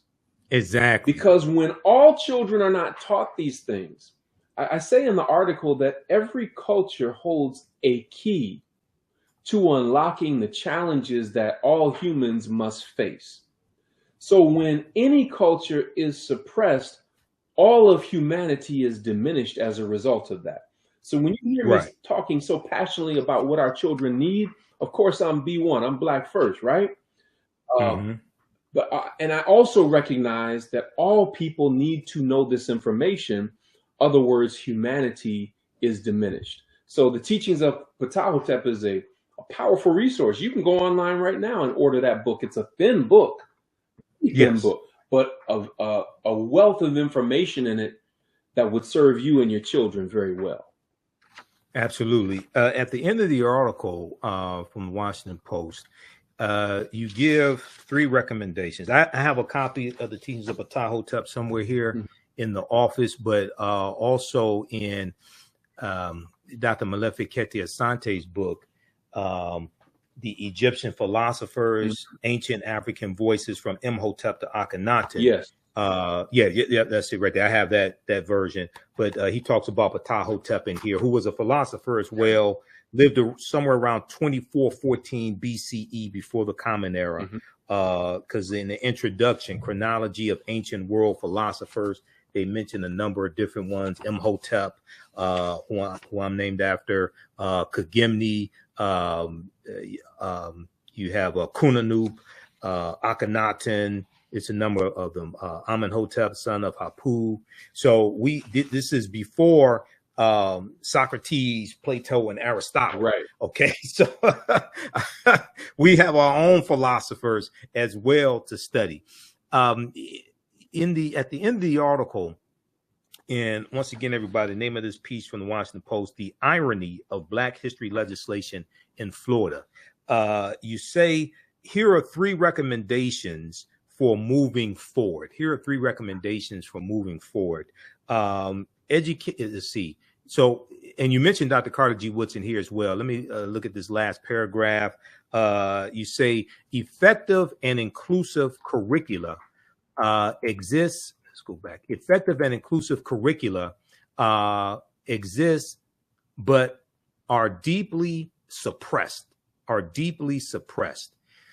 In addition, curricular inaccuracies and omissions contribute to implicit bias and also prevent whites and others from accurately and critically examining their own individual and collective attitudes, beliefs, and behaviors. Lack of knowledge about this nation's history is literally hazardous to the health of African Americans. As Dr. Carter G. Woodson, who's the founder of Black History Month and co-founder of the Association for the Study of Negro Life and History, September 9th, 1915, and he's the author of numerous books, including The Miseducation of the Negro, 1933. As he observed, quote, "There would be no lynching if it did not start in the schoolroom," end quote. And also Dr. Woodson advocated for the history of African Americans to be taught in every school across the country, not just schools where we attended, because the way a people treat you is largely based upon what they think about you. What they think about you is largely based upon what they've been taught about you, and what they've been taught about you is what they've read, heard, and seen about you. So you take us through 3 recommendations. So what are those recommendations? And these recommendations, this is actually the work that I do in providing professional development to educational leaders and teachers and counselors across the country. And so the first recommendation is to educate school leaders and teachers in the best of African American culture, history, views, and values. And let me make this distinction. The reason I say the best of African and African American history and culture is because for many of our children, they've only been exposed to the worst of our history and culture. Okay. Because, and it's what I call cultural identity theft. Cultural identity theft. How do you take a group of people who gave the world reading and writing and language and literature and architecture and engineering and agriculture and astronomy, mathematics and medicine, science and technology? How do you take that group of people and yet convince them that they come from a race of pimps, players, criminals, thugs, N-words and B-words? Cultural identity theft. So for conscious and committed educators, education is identity restoration. Education is identity restoration. But again, teachers can't teach what they don't know. So early on, and I've been doing professional development across the country for over 15 years, and I'll never forget, someone came up to me afterwards and they said, you know, Dr. Akua, I agree with everything that you said. We should be more culturally relevant and responsive in our teaching and everything, but I don't know as much about African and African American history as you. And my response to that person and to all educators that I speak to is, no problem. You get to go on the journey with your students. The way that we've created Reading Revolution Online and all of the other materials that we offer from our Black History poster pack, our African Proverbs poster pack, and all of the various books we've produced, we wrote it in such a way that teachers and parents can go on the journey with their children. And so parents and teachers love Reading Revolution Online as much as the children do, because they're like, oh my gosh, I wasn't taught this when I was growing up. So that first recommendation is to educate school leaders and teachers on the best of our culture, history, and views and values. The second is to infuse, now that you've learned it, infuse that authentic African and African American culture and history into lessons, teaching methods, and instructional materials. So this is a critical point. So if you're looking at this in your mind, highlight teaching methods, because the teaching methods is not just what you're teaching, it's how you're teaching it. And there's certain methods that have been proven effective in working with Black children. Call and response, bodily and kinesthetic movement, tactile activities where they get to use their hands, anything where they get to move around and talk, anytime you can use music and rhythm and rhyme. These are different teaching methods. There are many, but those are just a few examples of teaching methods that have been proven effective with Black children, that bring out the brilliance in our children. So you have to infuse authentic as opposed to inauthentic African and African American cultural and history into lessons, teaching methods, and instructional materials. And then our children are tremendously insightful and intelligent. But number three, we have to provide age-appropriate opportunities for students to do their own fact-finding and research using historically and culturally authentic resources. I'll give you a quick example of kinds of conclusions that our children come to when they're given the opportunity to examine accurate information. I'll never forget, with my 7th grade class a number of years ago, I was teaching about colonization. And I told my students, you can tell who colonized a land by the language the people speak. So in America, we primarily speak English, and out west and in the Southwest, Spanish is spoken a lot. So we know America was primarily colonized by the British and the Spanish. If you go up to Canada, we know that they speak English, but they also speak a lot of French. So we know it was colonized by the British and the French. When we go down to Mexico, they speak Spanish. So we know it was colonized by the Spanish. Right. And one of my students, young brother, just blurted out, didn't even raise his hand. He was like, dang, Mr. Akua. I was like, what? What's up? He said, they stole countries and continents and nothing happened to them, but we get locked up if they think we stole a candy bar. I said, whoa. So then I asked the class, I said, man, say more about that. And then I asked him, I said, by a show of hands, how many of you have noticed that you've been followed when you go to the carryout store or the grocery store? Would you raise your hand? All the students' hands went up there, and then they started, you could hear them talking about, yeah, you know, when I go to the store, I notice they're following me around to make sure I'm not, you know, stealing something and so forth. So then we had a conversation. Well, why do you think that is? So we're characterized as criminals and thugs and thieves, when in reality, the whole continent was stolen. The whole country was stolen, but we're the ones that are shown and portrayed as thieves. So this allows for a different level of critical engagement. And those that are against this kind of teaching are afraid that when our children wake up, they will demand all the rights and privileges that they are due as a result of the Bill of Rights and as a result of citizenship.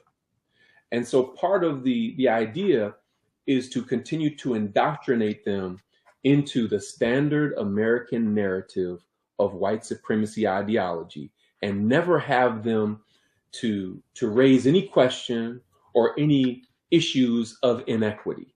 And the best way to do that is to erase the history of inequity so that they can't talk about it.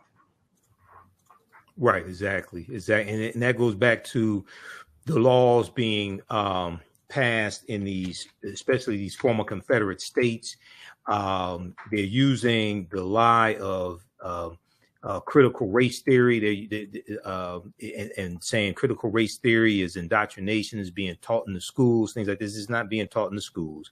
That's a legal analysis that's taught in graduate school, law schools, and a little bit in the undergraduate level. But they're using the lie, just like the big lie that the 2020 election was stolen. They're using the big lie to pass voter suppression laws to achieve their agenda. And they're using the lie of critical race theory to suppress the teaching of this history to achieve their agenda. But everybody should check out this article here. This is from thinkprogress.org. This is from March 25th, 2015. How news outlets help convince you that most criminals are black. Okay, so I have a background in media, and I've done extensive lectures and research on the impact the media has on the way we think, feel, act, and behave. My degree's in marketing as well. The foundation of marketing is psychology.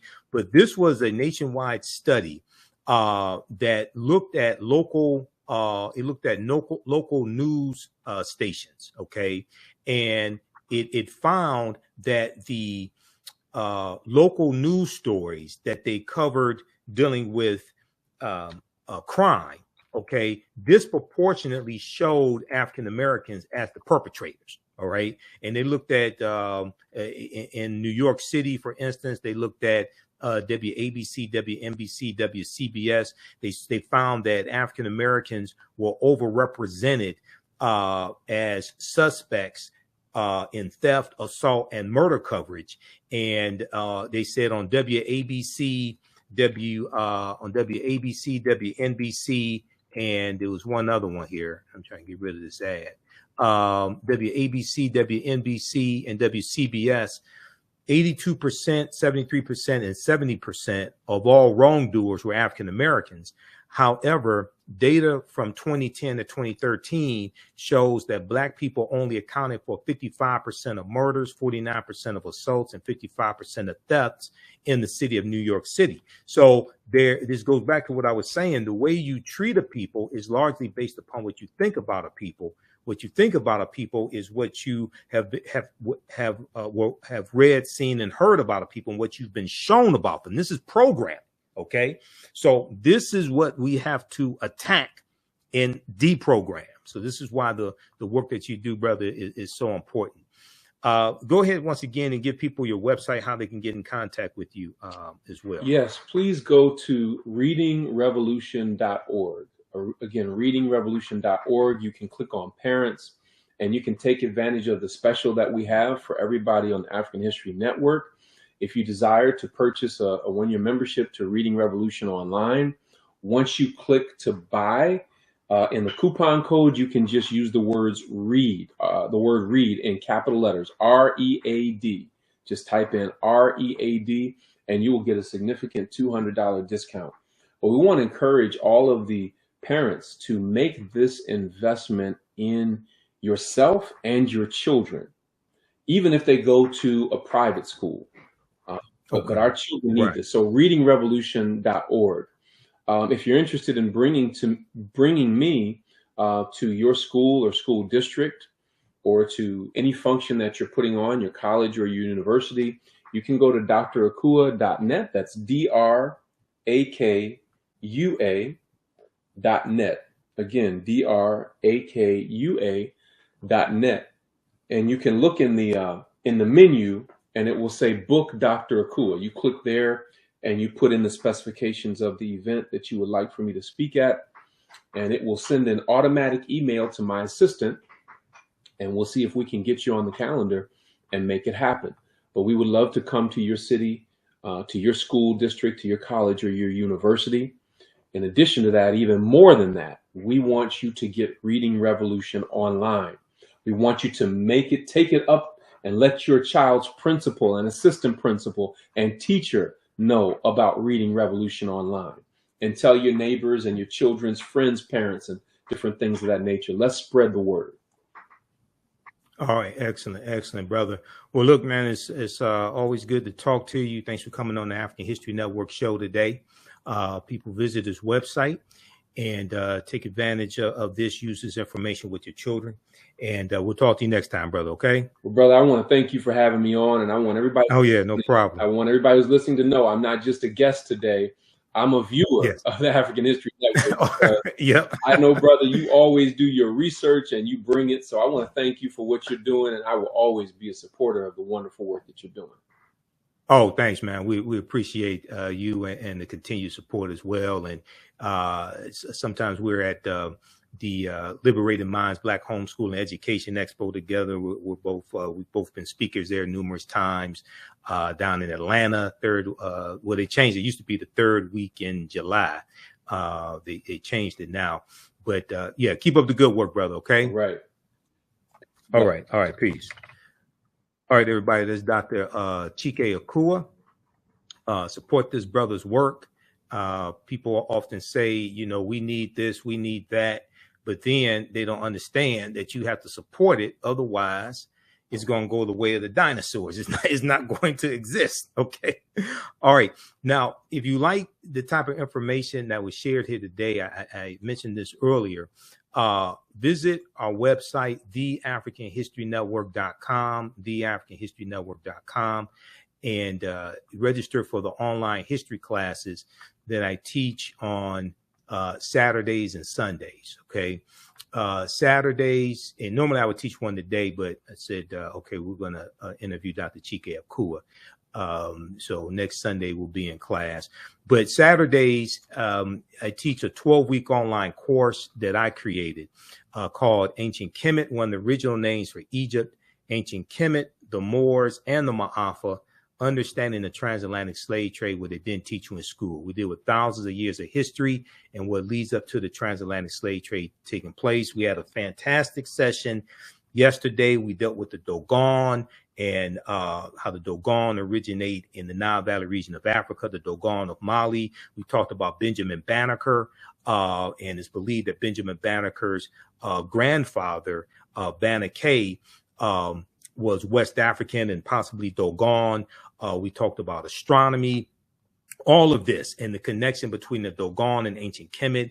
The supreme being amongst the Dogon, whose name is Amma, comes from Amen. And we know Amen, Amen-Ra Ptah, the supreme being in ancient Kemet. So we do this class Saturdays, 2 p.m. to 4 p.m. Eastern Standard Time. It's on sale, $80. It's a 12-week online course. This time around, we're going to do 13 or 14 sessions. We do the sessions live. All the sessions are archived and recorded, so you can go back and watch it anytime, okay? So as soon as you register for this 12-week online course, you can watch the class that we did yesterday and the previous weeks. And even after the 12-week online course is over with, you still have access to the full class. This content, I would say, is PG-13, is not overly graphic or anything like that. I do a PowerPoint presentation. We have book references, articles, video clips. We take you throughout history. We show some of the interviews I've done with some of our scholars, like Professor Kaba Kamene, Professor James Small, Tony Browder, Dr. David Imhotep, and others. Sundays, I teach Black resistance movements from the Haitian Revolution, U.S. Civil War, Civil Rights Movement, and Black Power Movement, 1800 to 1968. We go through history chronologically and look at this history. We look at what leads up to the Civil War taking place. We look at the Reconstruction era, Jim Crow era, World War I, World War II, Civil Rights Movement, and Black Power Movement, to understand how we got to where we are today, to understand where we need to go from here. And I created both of these two curriculums. We look at 80 to 100 articles in each class. There are book references as well. The first class is about 7 to 8 books that we reference. You don't have to buy any of the books. We show you excerpts of the book right on the screen, okay? And I'm a historian. I've been studying history 31 years. And these two courses that I teach is the culmination of a lot of research and interviews I've done on the African History Network show. And I've been hosting the African History Network show. I created the show. I've been hosting for 13 years as well. Okay. So there's a PowerPoint presentation with over 200 slides in the first class that we use. I put together the PowerPoint presentation, put together the curriculum also for both of these classes. And we deal with thousands of years of history and what leads up to the transatlantic slave trade taking place. We look at work from Dr. David Imhotep, but we also talk about the 1619 Project. Now, today is August 20th, 2019, the 403rd or 404th anniversary, I should say, of August 20th, 1619. Today is the 404th anniversary of that, when the White Lion pirate ship, which is a Dutch pirate ship, as well as the Treasurer, come into Virginia. And it was really Hampton, Virginia, as opposed to Jamestown, like people think. It comes into Point Comfort, and 20 and odd Africans are exchanged for food and water. At this point in time, codified slave laws don't exist in any of the 13 colonies. The first of the 13 colonies that have codified slave laws was Massachusetts in 1641. They come to Virginia right about 1661 or so. Okay. And they don't hit all these colonies at the same time. These first 20 and odd Africans are put into a form of indentured servitude. They're going to be released after about 3 to 5 years. To understand how, now this is an important article here that everybody should read, is called Much of What We've Been Told About Virginia's 1619 Africans is Wrong. Much of what we've been told about Virginia's 1619 Africans is wrong. And also, one of the books we use in the class is Before the Mayflower by Lerone Bennett Jr. In chapter 2, chapter 2 of this book, he lays out how a lot of this stuff evolved here in this country. Okay, the colonies weren't originally designed to have slavery. If they were, they would have had slavery when it was originally set up, because England originally got involved in the transatlantic slave trade in 1562. Okay, but what happens is that when you look at chattel slavery evolving, that's going to largely be after 1675 and 1676 and what's known as Bacon's Rebellion. And Bacon's Rebellion is going to be after 1675, 1676, right about 1680, 1681, where the term white becomes widely used in the colonies to denote those of European ancestry. And what they were trying to do is break up the alliance between enslaved Africans, what we would call African Americans, or enslaved Africans, African indentured or free African people, poor whites, white indentured servants, poor whites, etc. There was an alliance between these different groups because they were all being oppressed on the tobacco plantations in Virginia, and they were being oppressed by the ruling elite. And they realized that they had a common enemy. So there was a rebellion that was led by a Virginia tobacco plantation owner named Nathaniel Bacon in 1675 in the colony of Virginia. And in 1670, it was about 500. There's about 500 rebels. Okay. In 1676, these rebels burned down the town of Jamestown, Virginia. Okay, how many people knew this? In 1676, they burned down the town of Jamestown, Virginia, and I was speaking on I was speaking at the Midwest Decarbonization Conference in November 2022, and I was on a panel discussion with Native Americans and African Americans, and we were talking about a shared experience, but we were also dealing with the fight for reparations for African Americans and the fight to get Native American treaties enforced. And one of the problems is that when we to really understand reparations and repairing the damage of a legacy of Jim Crow segregation, slavery, redlining, housing discrimination, things like this, you have to understand the laws and policies that were put in place that brought you to where you are, that continue to inflict the harm. Okay, reparations, the root concept is to repair damage that was done. We first have to analyze the damage that was done to African people, the laws and policies put in place. And as I say, as a historian of 31 years, as a student of Dr. Leonard Jeffries, Professor James Small, Professor Kaba Hiawatha Kamene, we also have to analyze who African people were and what African people had before we were put into an institution of slavery, to understand the damage that was done, to understand that what has to actually be repaired. Just thinking giving cash payments is repairing the damage of a legacy of slavery. No, it's not. Because if everybody watching this broadcast wants to be honest, we know damn well if we all got $1 million today, white people will have it all back by this time next week.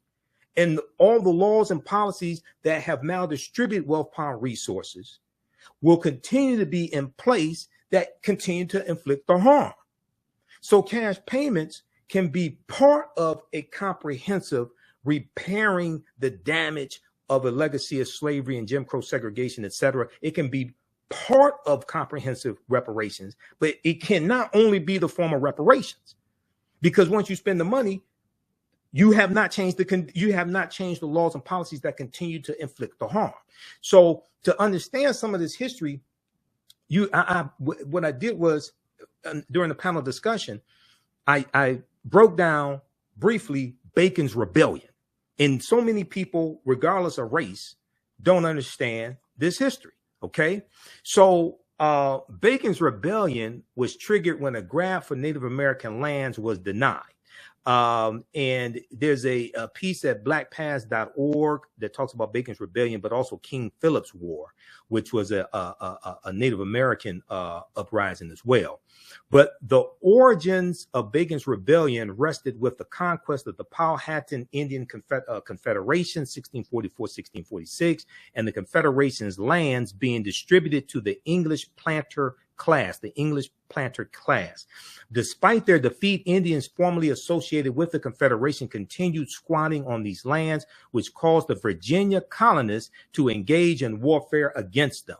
Okay, now, the military and political situation was made more complicated by the presence of African slaves, who, along with white indentured servants, produced the colony's main crop, which was tobacco. This is before cotton becomes king. Cotton is largely going to become king after 1793, after the cotton gin is created by Eli Whitney, which greatly reduces the cost to produce cotton. Before cotton was king in the colonies, tobacco was king, but also you're going to have sugarcane that's king as well. But at this point in time, tobacco is king. Okay, tobacco is the main cash crop. Now, planters looked down upon the African slaves, indentured servants, and landless freemen, both white and black, whom they called the Giddy multitude, G-I-D-D-Y, the Giddy multitude. So you had these different groups of oppressed people. You had African slaves, you had indentured servants, you had what we would call free African Americans, you had poor whites, and you had white indentured servants.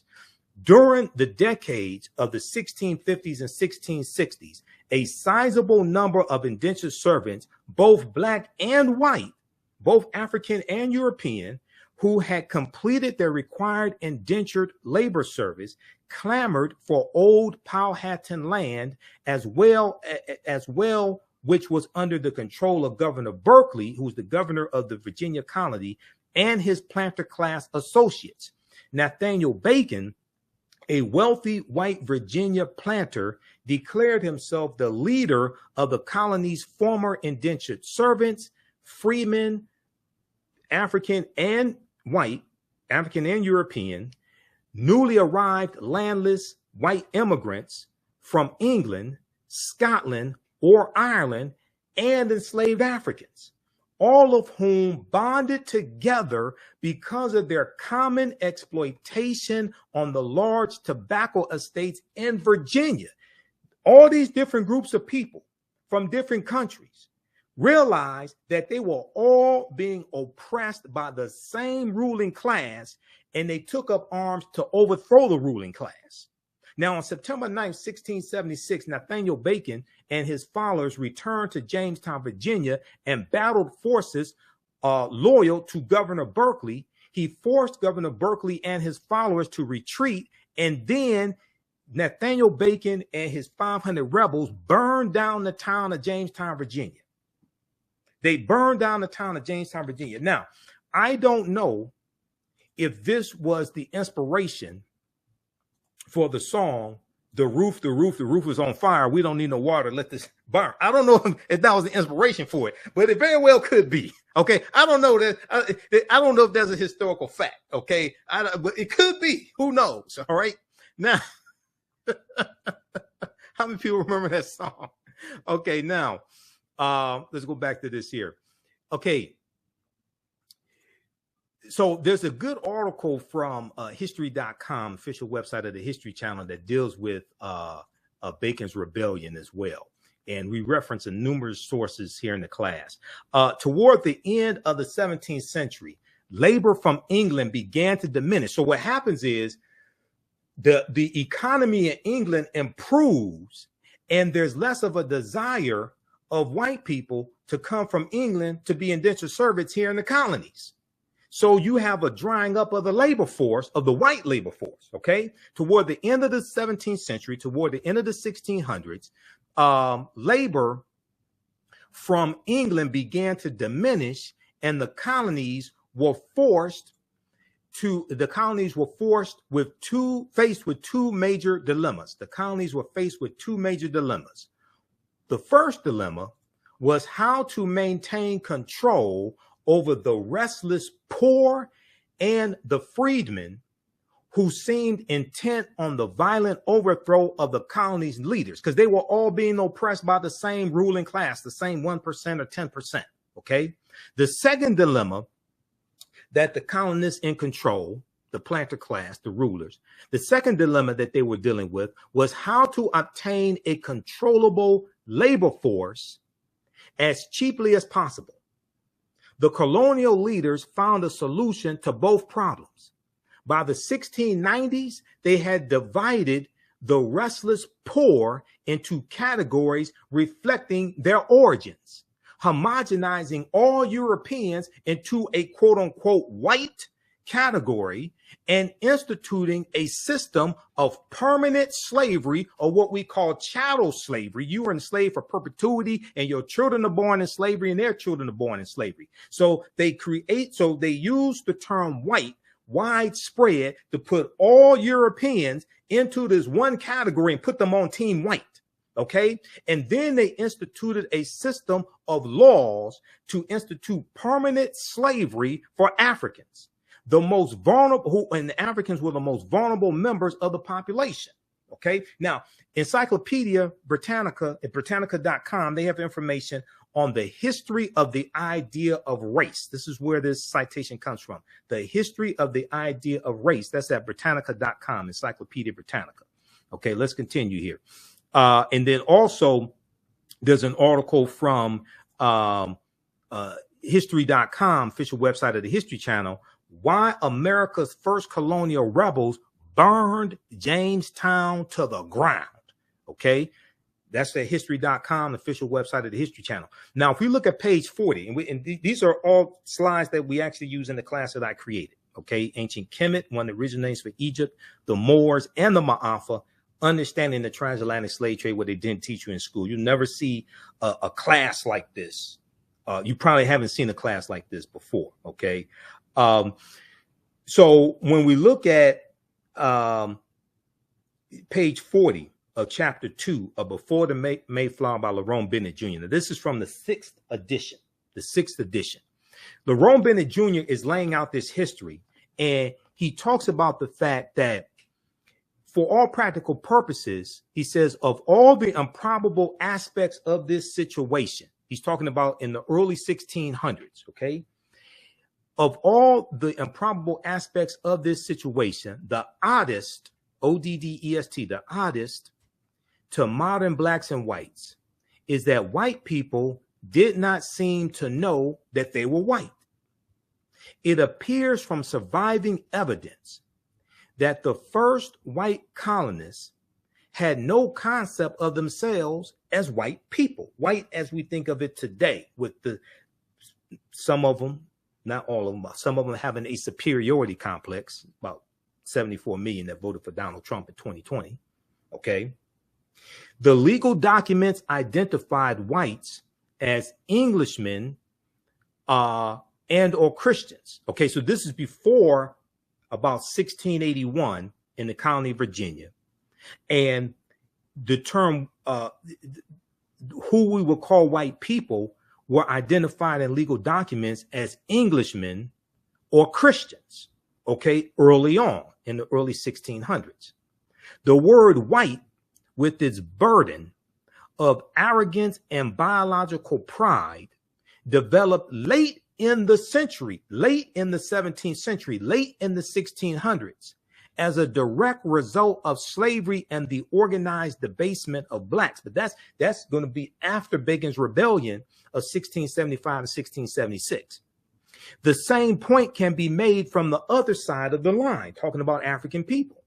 For a long time in colonial America, there was no legal name to focus white anxiety. The first blacks or Africans were called blackamoors, Moors, Negers, N-E-G-E-R-S, and Negars, N-E-G-A-R-S. The word negro, which is a Spanish and Portuguese term meaning black or a black thing, did not come into general use in Virginia until the latter part of the century, the latter part of the 17th century, the late 1600s, after Bacon's Rebellion, when they're putting together this form, when they're formalizing white supremacy and they're instituting racism through the laws and showing a distinction in what they will call races by how they are treated. So what's the end result of this history, right? If we look at how Bacon's Rebellion planted the seeds of race-based slavery, and this is the article from history.com, official website of the History Channel. It says, in the aftermath of the rebellion, in the aftermath of Bacon's Rebellion, white planters reacted with alarm to the anger they had seen among the Black Virginians who had joined Nathaniel Bacon's rebellion. Quote, the planters had not been able to control this rowdy labor force of servants and slaves, end quote, historian Ira Berlin told PBS.org, Public Broadcasting System, PBS.org, because they have information that I researched there as well on Bacon's Rebellion. This is what I presented when I spoke at the virtual conference, Midwest Decarbonization, their virtual conference. They were dealing with environmental concerns, environmental racism, things like this. This was November 2022. I blew everybody away with my presentation, right? Quote, but soon after Bacon's Rebellion, they increasingly distinguish between people of African descent and people of European descent. They enact laws which say that people of African descent are hereditary slaves. Hereditary slaves. This is chattel slavery. You're enslaved for perpetuity. Ain't something you were done. It's not something you did. You were just born the wrong race. You were born the wrong color. Now, planters feared what their white indentured servants could do. So they slowly eliminated the system of white indentured servitude, relying instead on enslaved African people to work their plantations, because there was a declining amount of people willing to come to this country to be indentured servants, because around 1680 or so, the economy in England improves. Okay, so you have these different forces that the ruling class in the colonies are trying to deal with. At the same time, they're dealing with Native American rebellions as well. All right. Now, backlash from Bacon's Rebellion is credited with helping kick off the racial distinctions that defined the colonies and the United States that followed.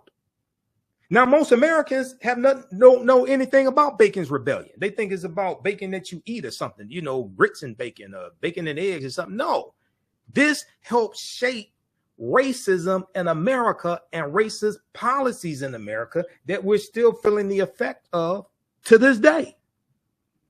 Read this article from history.com, official website of the History Channel. Why America's first colonial rebels burned Jamestown, Virginia to the ground. How many people knew this? And this is what these anti-Black, anti-African-American history laws are doing in these various states, Florida, Georgia, Oklahoma, where you had the Tulsa Race Massacre, June 1st, 1921. They're designed to suppress this type of history, because if you don't understand the history of how you got into a predicament or how a problem started, you're not going to be able to solve it. A people's history and culture teaches them how to deal with the problems of the past, in the present, and the future to meet the needs of the community. Okay, so if you like this type of information, we have a number of people watching on Facebook and YouTube. Give us a thumbs up, give us a heart, give us a like. You can register for this online course right now. You can start watching right now. We have archive content. We do the sessions live. All the sessions are archived and recorded. You can go back and watch it anytime. You don't have to join us in the classes live. I don't take attendance. And also, you can see me. I can't see you. So you don't have to get dressed for class and things like that. Okay. We have a live text chat, so you can ask questions in class. You can email me afterwards if you want to ask questions also.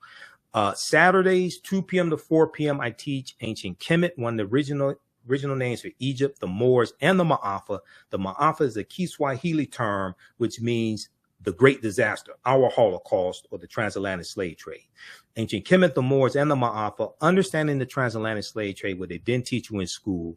You can register for this class right now. You can use this with your children. I would say the content is PG-13. And then on Sundays, I teach Black resistance movements from the Haitian Revolution, U.S. Civil War, Civil Rights Movement, and Black Power Movement, 1800 to 1968. And I was teaching this class. I first started teaching this class in 2021. Okay, I created this class as well.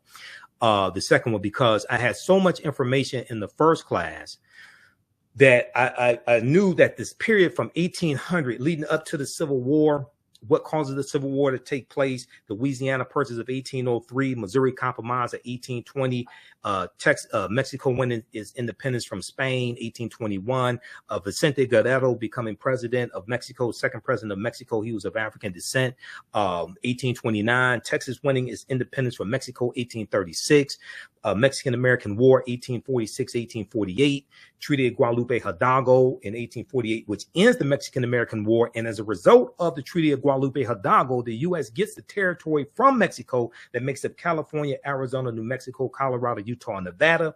You have the Compromise of 1850, which deals with organizing the land that the U.S. gets from Mexico.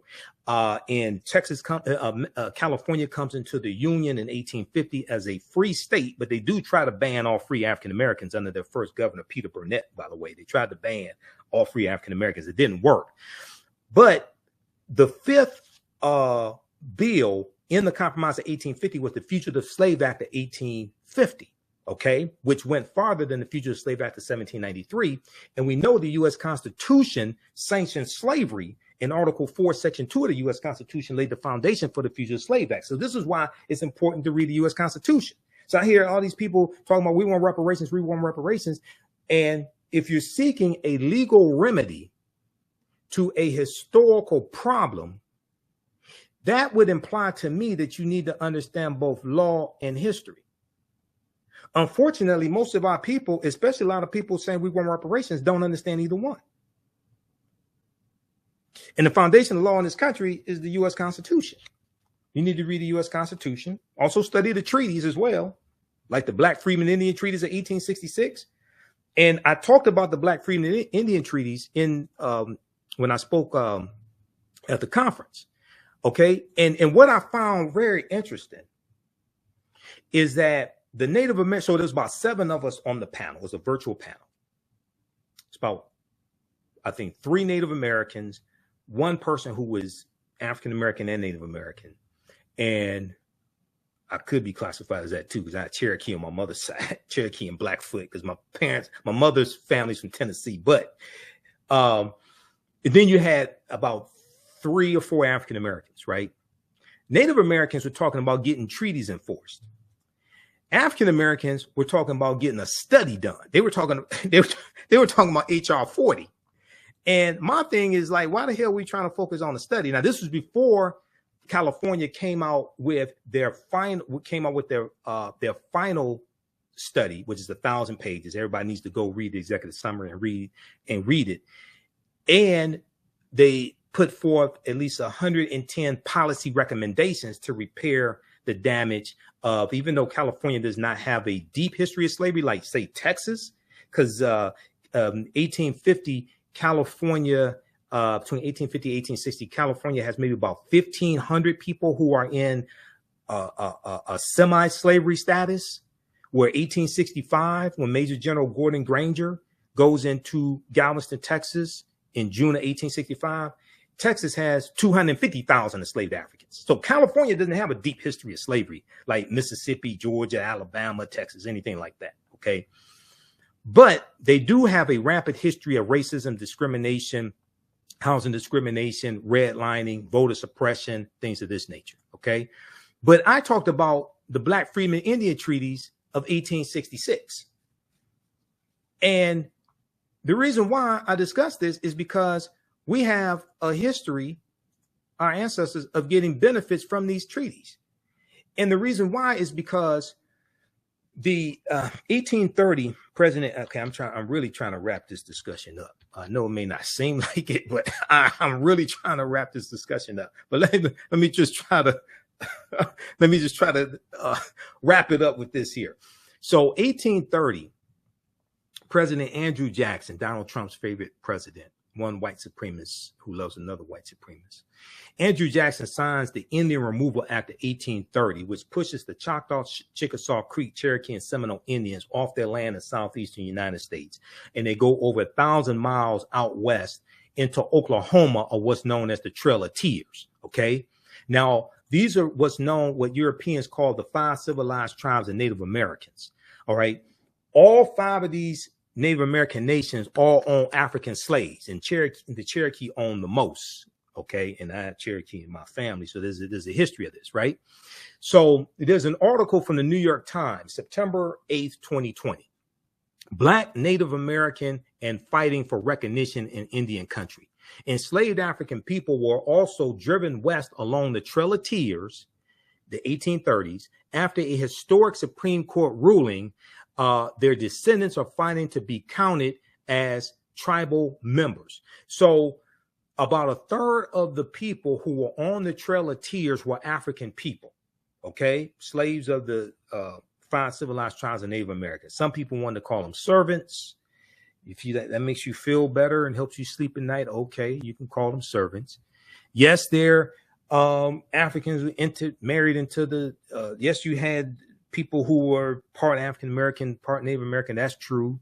Yes, African people were the original people here. And when Asians come about 3000 BC or something like that, they come over here across the Bering Straits. The Africans and Asians intermix, and their offspring are called Native Americans. That's true as well. Dr. David Imhotep deals with this in his book, The First Americans Were Africans, Documented Evidence, which I have here somewhere in the office. Because we reference this book in the class. All that's true. Okay. Different things happen at different times. Okay. So just because African people were already here, or some of us were already here, does not mean the transatlantic slave trade did not take place.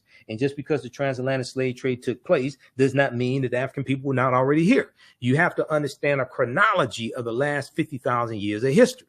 Okay. But that's another conversation. Let me see. Where are we here? Okay, Ron Graham's ancestors. So in this article, they talk about this man of African descent named Ron Graham. Ron Graham's ancestors are known as Creek freedmen. They were among the thousands of African Americans who were once enslaved by tribal members in the South and who migrated to Oklahoma when the Native American tribes were forced off their homelands and marched west in the 1830s. This ties into the origins of what we call Black Wall Street in Tulsa, Oklahoma. Okay, and one of the first history lessons I got on this was Hannibal B. Johnson's book. This one here, Hannibal B. Johnson's book.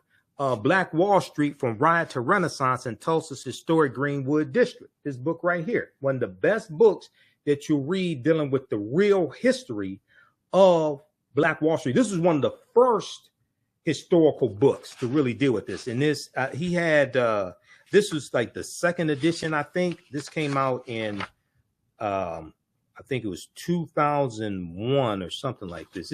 1998. Okay, 1998. All right. This is one of the first books that dealt with the real history of Black Wall Street and the origins of Tulsa, Oklahoma. So Hannibal B. Johnson is one of the top scholars on this history with Facebook friends as well. We've talked through Facebook. I need to get him on the African History Network show. All right. Now, so the 1830s. Now, Tulsa, Oklahoma was founded by Creek Indians around 1834 who got pushed off their land in southeastern United States. Tulsa comes from the Creek Indian word Tallahassee.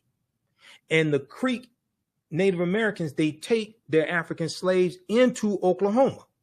Now, in treaties signed after, so one of the things we talked about on the panel discussion was how can we lift up both movements, the Native American movement and this, what's it called? It's return the land, or is their movement to get back the Freedom Land movement, is the movement of Native Americans to get their land back from the U.S. government. How can we lift up both movements and create synergies? Now, in treaties signed after the Civil War, this is why it's important to understand the Civil War, okay?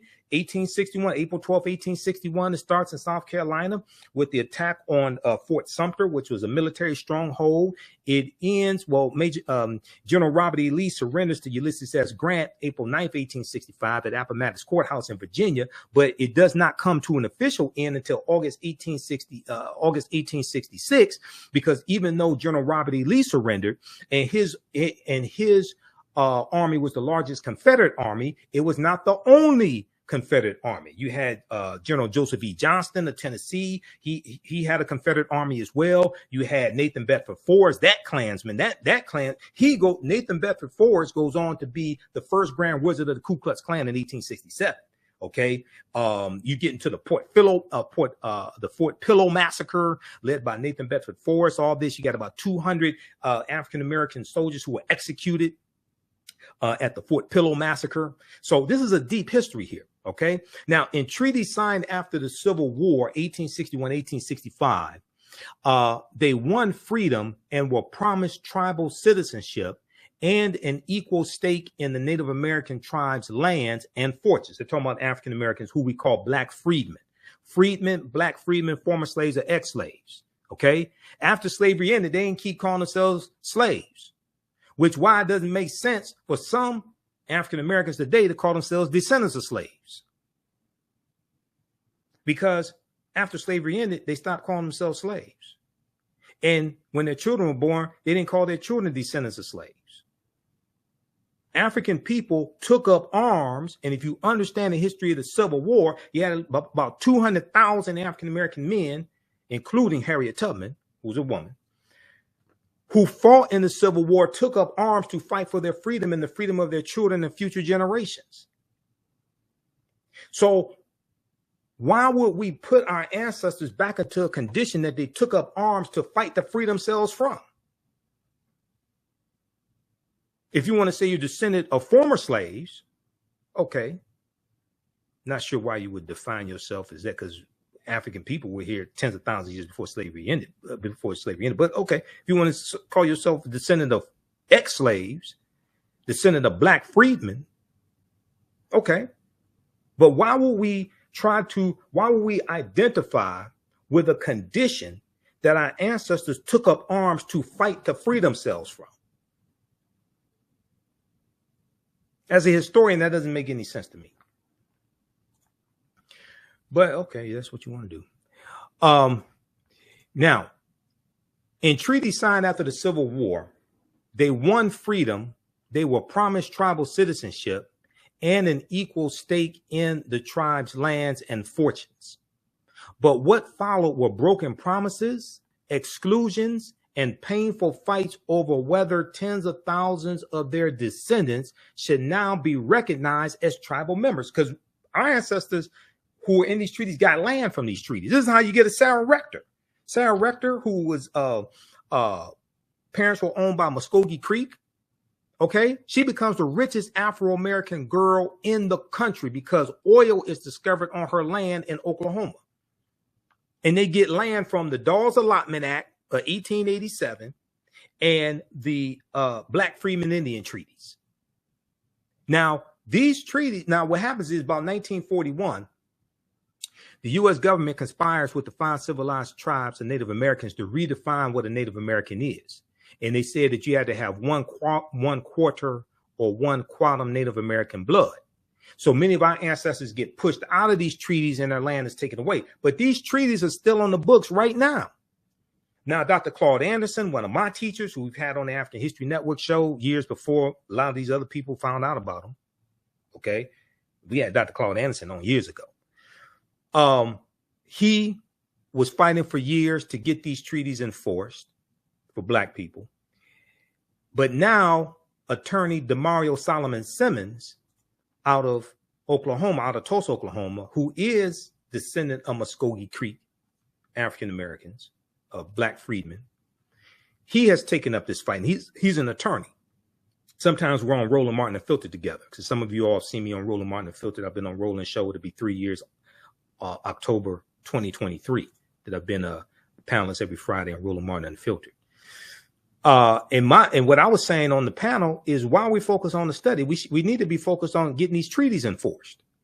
Because when you read the article from the New York Times, there's about 160,000 African Americans who would qualify for these treaties and qualify for these benefits and get land, free college tuition, free taxes, all different, whatever benefits the Native Americans are getting. Now, some of the descendants have won lawsuits seeking inclusion in the Cherokee Nation. Some gained nominal citizenship as Seminole Indians, but said they could not access tribal services. Others, like Ron Graham, have nothing. Read this full article from the New York Times. But now a landmark Supreme Court decision for tribal sovereignty has breathed new life into their fight. In July 2020, the Supreme Court recognized a huge portion of eastern Oklahoma as reservation land under the terms of an 1866 treaty. The same treaty also guaranteed that freed slaves and their descendants would, quote, have and enjoy all the rights and privileges of Native citizens, end quote. So my thing is, like, while we focus on trying to get a study done that has no benefits attached to it, the first thing we should do is focus on getting these treaties enforced, because these are laws on the books right now. But if you don't understand history of law, you don't know this exists, you go out here trying to get HR 40 done. And nobody has told me how they're going to get HR 40 passed in the Senate, because once it passes the House of Representatives with 218 votes, you need 60 votes in the Senate. So if you got 51 Democrats, that means you need 9 Republicans that are going to vote for HR 40. No Republicans support reparations, not even the black ones. Senator Tim Scott, who blocked the George Floyd Justice and Policing Act when the talks fell apart in September, I think it was September 2021. Okay. Senator Tim Scott has gone on record saying he doesn't support reparations.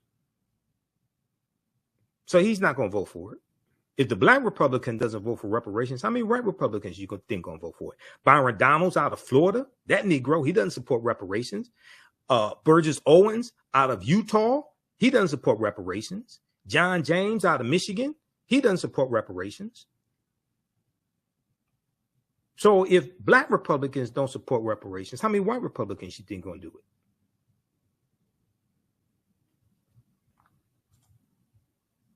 This is why voting matters. This is why these people who keep voting against our own interests have to be voted out of office. We have to fire them. Elections have consequences. Okay, so to wrap this discussion up, now, to groups of their descendants, the logic was simple. If the United States still had to honor treaty promises it made to tribal nations, then tribal nations had to keep their word to the descendants of those formerly enslaved by the tribes. Quote, we're making noise, end quote, said Marilyn Vann, V-A-N-N, a Cherokee citizen and president of the descendants of freedmen of the 5 civilized tribes. Marilyn Vann estimated that there was a diaspora of some 160,000 descendants of those formerly enslaved by these Native American tribes. These 5. Now, there are approximately 567 Native American nations in this country. I am not saying that all Native American nations enslaved African people. That is not what I'm saying. And the history does not prove that. The history does not show that. The 5 civilized tribes, what we'll call the 5 civilized tribes, they did the bulk of that. Okay, so sometimes I get responses from Native Americans, things like that. I'm not saying all 566 tribal nations own African slaves. It's not what I'm saying at all. Okay, I'm being very specific with what I'm talking about, and you can read this information as well. Proper documentation ends all conversation. All right, now, Marilyn Vann estimated some 160,000 of these of those formerly enslaved by the tribes, many of them living in Oklahoma. Now, there are groups representing descendants from each of the 5 tribes who meet to share sepia photographs of ancestors, compare genealogical records, and plan protests. Okay. Now, as they file lawsuits in federal and tribal courts, they say they are fighting for tribal benefits, including access to jobs, health care at tribal clinics and hospitals, housing, scholarship funds for their children, and the right to vote in tribal elections, but also for something more fundamental. Quote, my identity, end quote, Mr. Graham said. Now, read this article here from the Washington Post. Black, Native American, and fighting for recognition in Indian country. Black, Native American, and fighting for recognition in Indian country. This is from September 8th, 2020 from the Washington Post. The article goes on to say the freedmen were granted tribal citizenship and in some cases, quote, an equal interest in the soil and national funds, end quote, of that Native American tribe. In the treaties that Oklahoma's tribes signed with the federal government after the Civil War, in which the tribes were forced to cede huge portions of their land to the U.S. government. Okay, now we know Maxine Waters has been working with Demario Solomon Simmons, trying to get legislation pushed on this as well. And there's an article from history.com, official website of the History Channel, once again, called 9 Entrepreneurs Who Helped Build Tulsa's Black Wall Street. Okay, and you have to understand this chronology of history, the origins of Tulsa, Oklahoma. So you have all these people out here, they're trying to recreate what Tulsa did, Black Wall Street, this, Wall Street, that. Almost none of them are talking about getting these treaties enforced. And here's why this is important. Okay, now Hannibal B. Johnson is cited in this article from history.com. Okay, Hannibal B. Johnson said the relative wealth of some Black folks in Oklahoma comes in part through their connection to the tribes and their land ownership, through the connection to these Native American nations and these treaties. Okay, says Hannibal B. Johnson, historian and author of Black Wall Street 100, an American city grapples with its historical racial trauma. All right, now this was the book that he wrote that came out on the centennial commemoration in 2021 of the Tulsa Race Massacre that was June 1st, 1921, started June 1st, 1921. Hannibal B. Johnson went on to say, the Dawes Act of 1887 that I mentioned a few minutes ago, the Dawes Allotment Act of 1887, which redistributed 138 million acres of land. In the majority of it was supposed to go to Native Americans and Black Indians, but white people ended up getting 2/3 of that land. This is where the phrase $5 Indian comes from, because they found out that this land, white people found out this land was being given away, and it was like a census that was taken. So you had people that had to go around through Native American country and document who was there, African Americans that were there, so that land could be distributed. But they had to anglicize their name. So Christianize their name, take on, white names, John Smith, something like that. So white people found out about this. So they paid $5 to the registrars to have their name added to the Dawes Roll so they can get some of that land. Okay. So white people end up getting 2/3 of this land. Britannica.com has information on the Dawes, D-A-W-E-S, named after Senator Henry L. Dawes of Massachusetts. That's who this law was named after. Britannica.com has information on the Dawes Act of 1887. You can check that out. Now, the Dawes Act of 1887 authorized the government to divide tribal territories into allotments for individual Native Americans, which included Black members. As word spread that Indian Territory was a safe place for African Americans to settle between 1865 and 1920, more than 50 Black townships were founded in Oklahoma. All right. So a lot of the early African American landowners in Tulsa, Oklahoma, got land from the Black Freeman Indian treaties of 1866. And Tulsa, Oklahoma was founded by Creek Indians right around 1834 when they go into Oklahoma after being pushed off their land in Southeast United States, and they take their African slaves with them into Oklahoma. And Tulsa comes from the Creek Indian word Tallahassee. So when you study this history, then you see how we got to where we are today and how the laws and policies of the past are shaping the conditions of the day. So it was laws and policies that put us in this predicament. It's going to be laws and policies that get us out of this predicament. All right. So visit my website, TheAfricanHistoryNetwork.com, TheAfricanHistoryNetwork.com. How you all like this type of information? Give us a thumbs up, give us a heart, give us a like. Also, I have in digital download format and DVD format, 15 of my lectures in a bundle pack. African History Awakens the African Mind from Mental Death. This is a 15 lecture bundle pack. The digital download is $75. In DVD form, it's $100. Okay, it's right on the homepage of our website, TheAfricanHistoryNetwork.com. And also, we have our PayPal Cash App information here as well. This is our Cash App account, $TheAHNShow, SHOW. These other ones are fake African History Network Cash Apps. There's about 5 I've identified. I'm trying to get them shut down. You click right here, it takes you to this is our QR code for Cash App. And when you go to it, it'll say Michael. Make sure my picture there as well. Here's our PayPal information, $TheAHNShow through PayPal. So you can register for the online quiz, my DVD lectures, digital downloads. They're at our website, TheAfricanHistoryNetwork.com. Also, listen to the African History Network show Sundays, 9 p.m. to 11 p.m. Eastern Standard Time on our social media platforms. 9, 10 a.m. Superstation WFDF, the radio station I was on. They did a format change. So it's not talk radio anymore. It's fine with me. I have my own network, so it really don't make me any difference. And our shows are in audio podcast format as well. Okay. So hopefully you learned a lot from the discussion today with Dr. Chike Akua and our discussion afterwards. Support the African History Network. It takes a lot to produce these shows, do the research, pay the bills, keep the network going. We're going to get out of here. Remember, right now it's corrects wrong behavior. It's not over till we win. Wakanda forever. And we'll talk to you.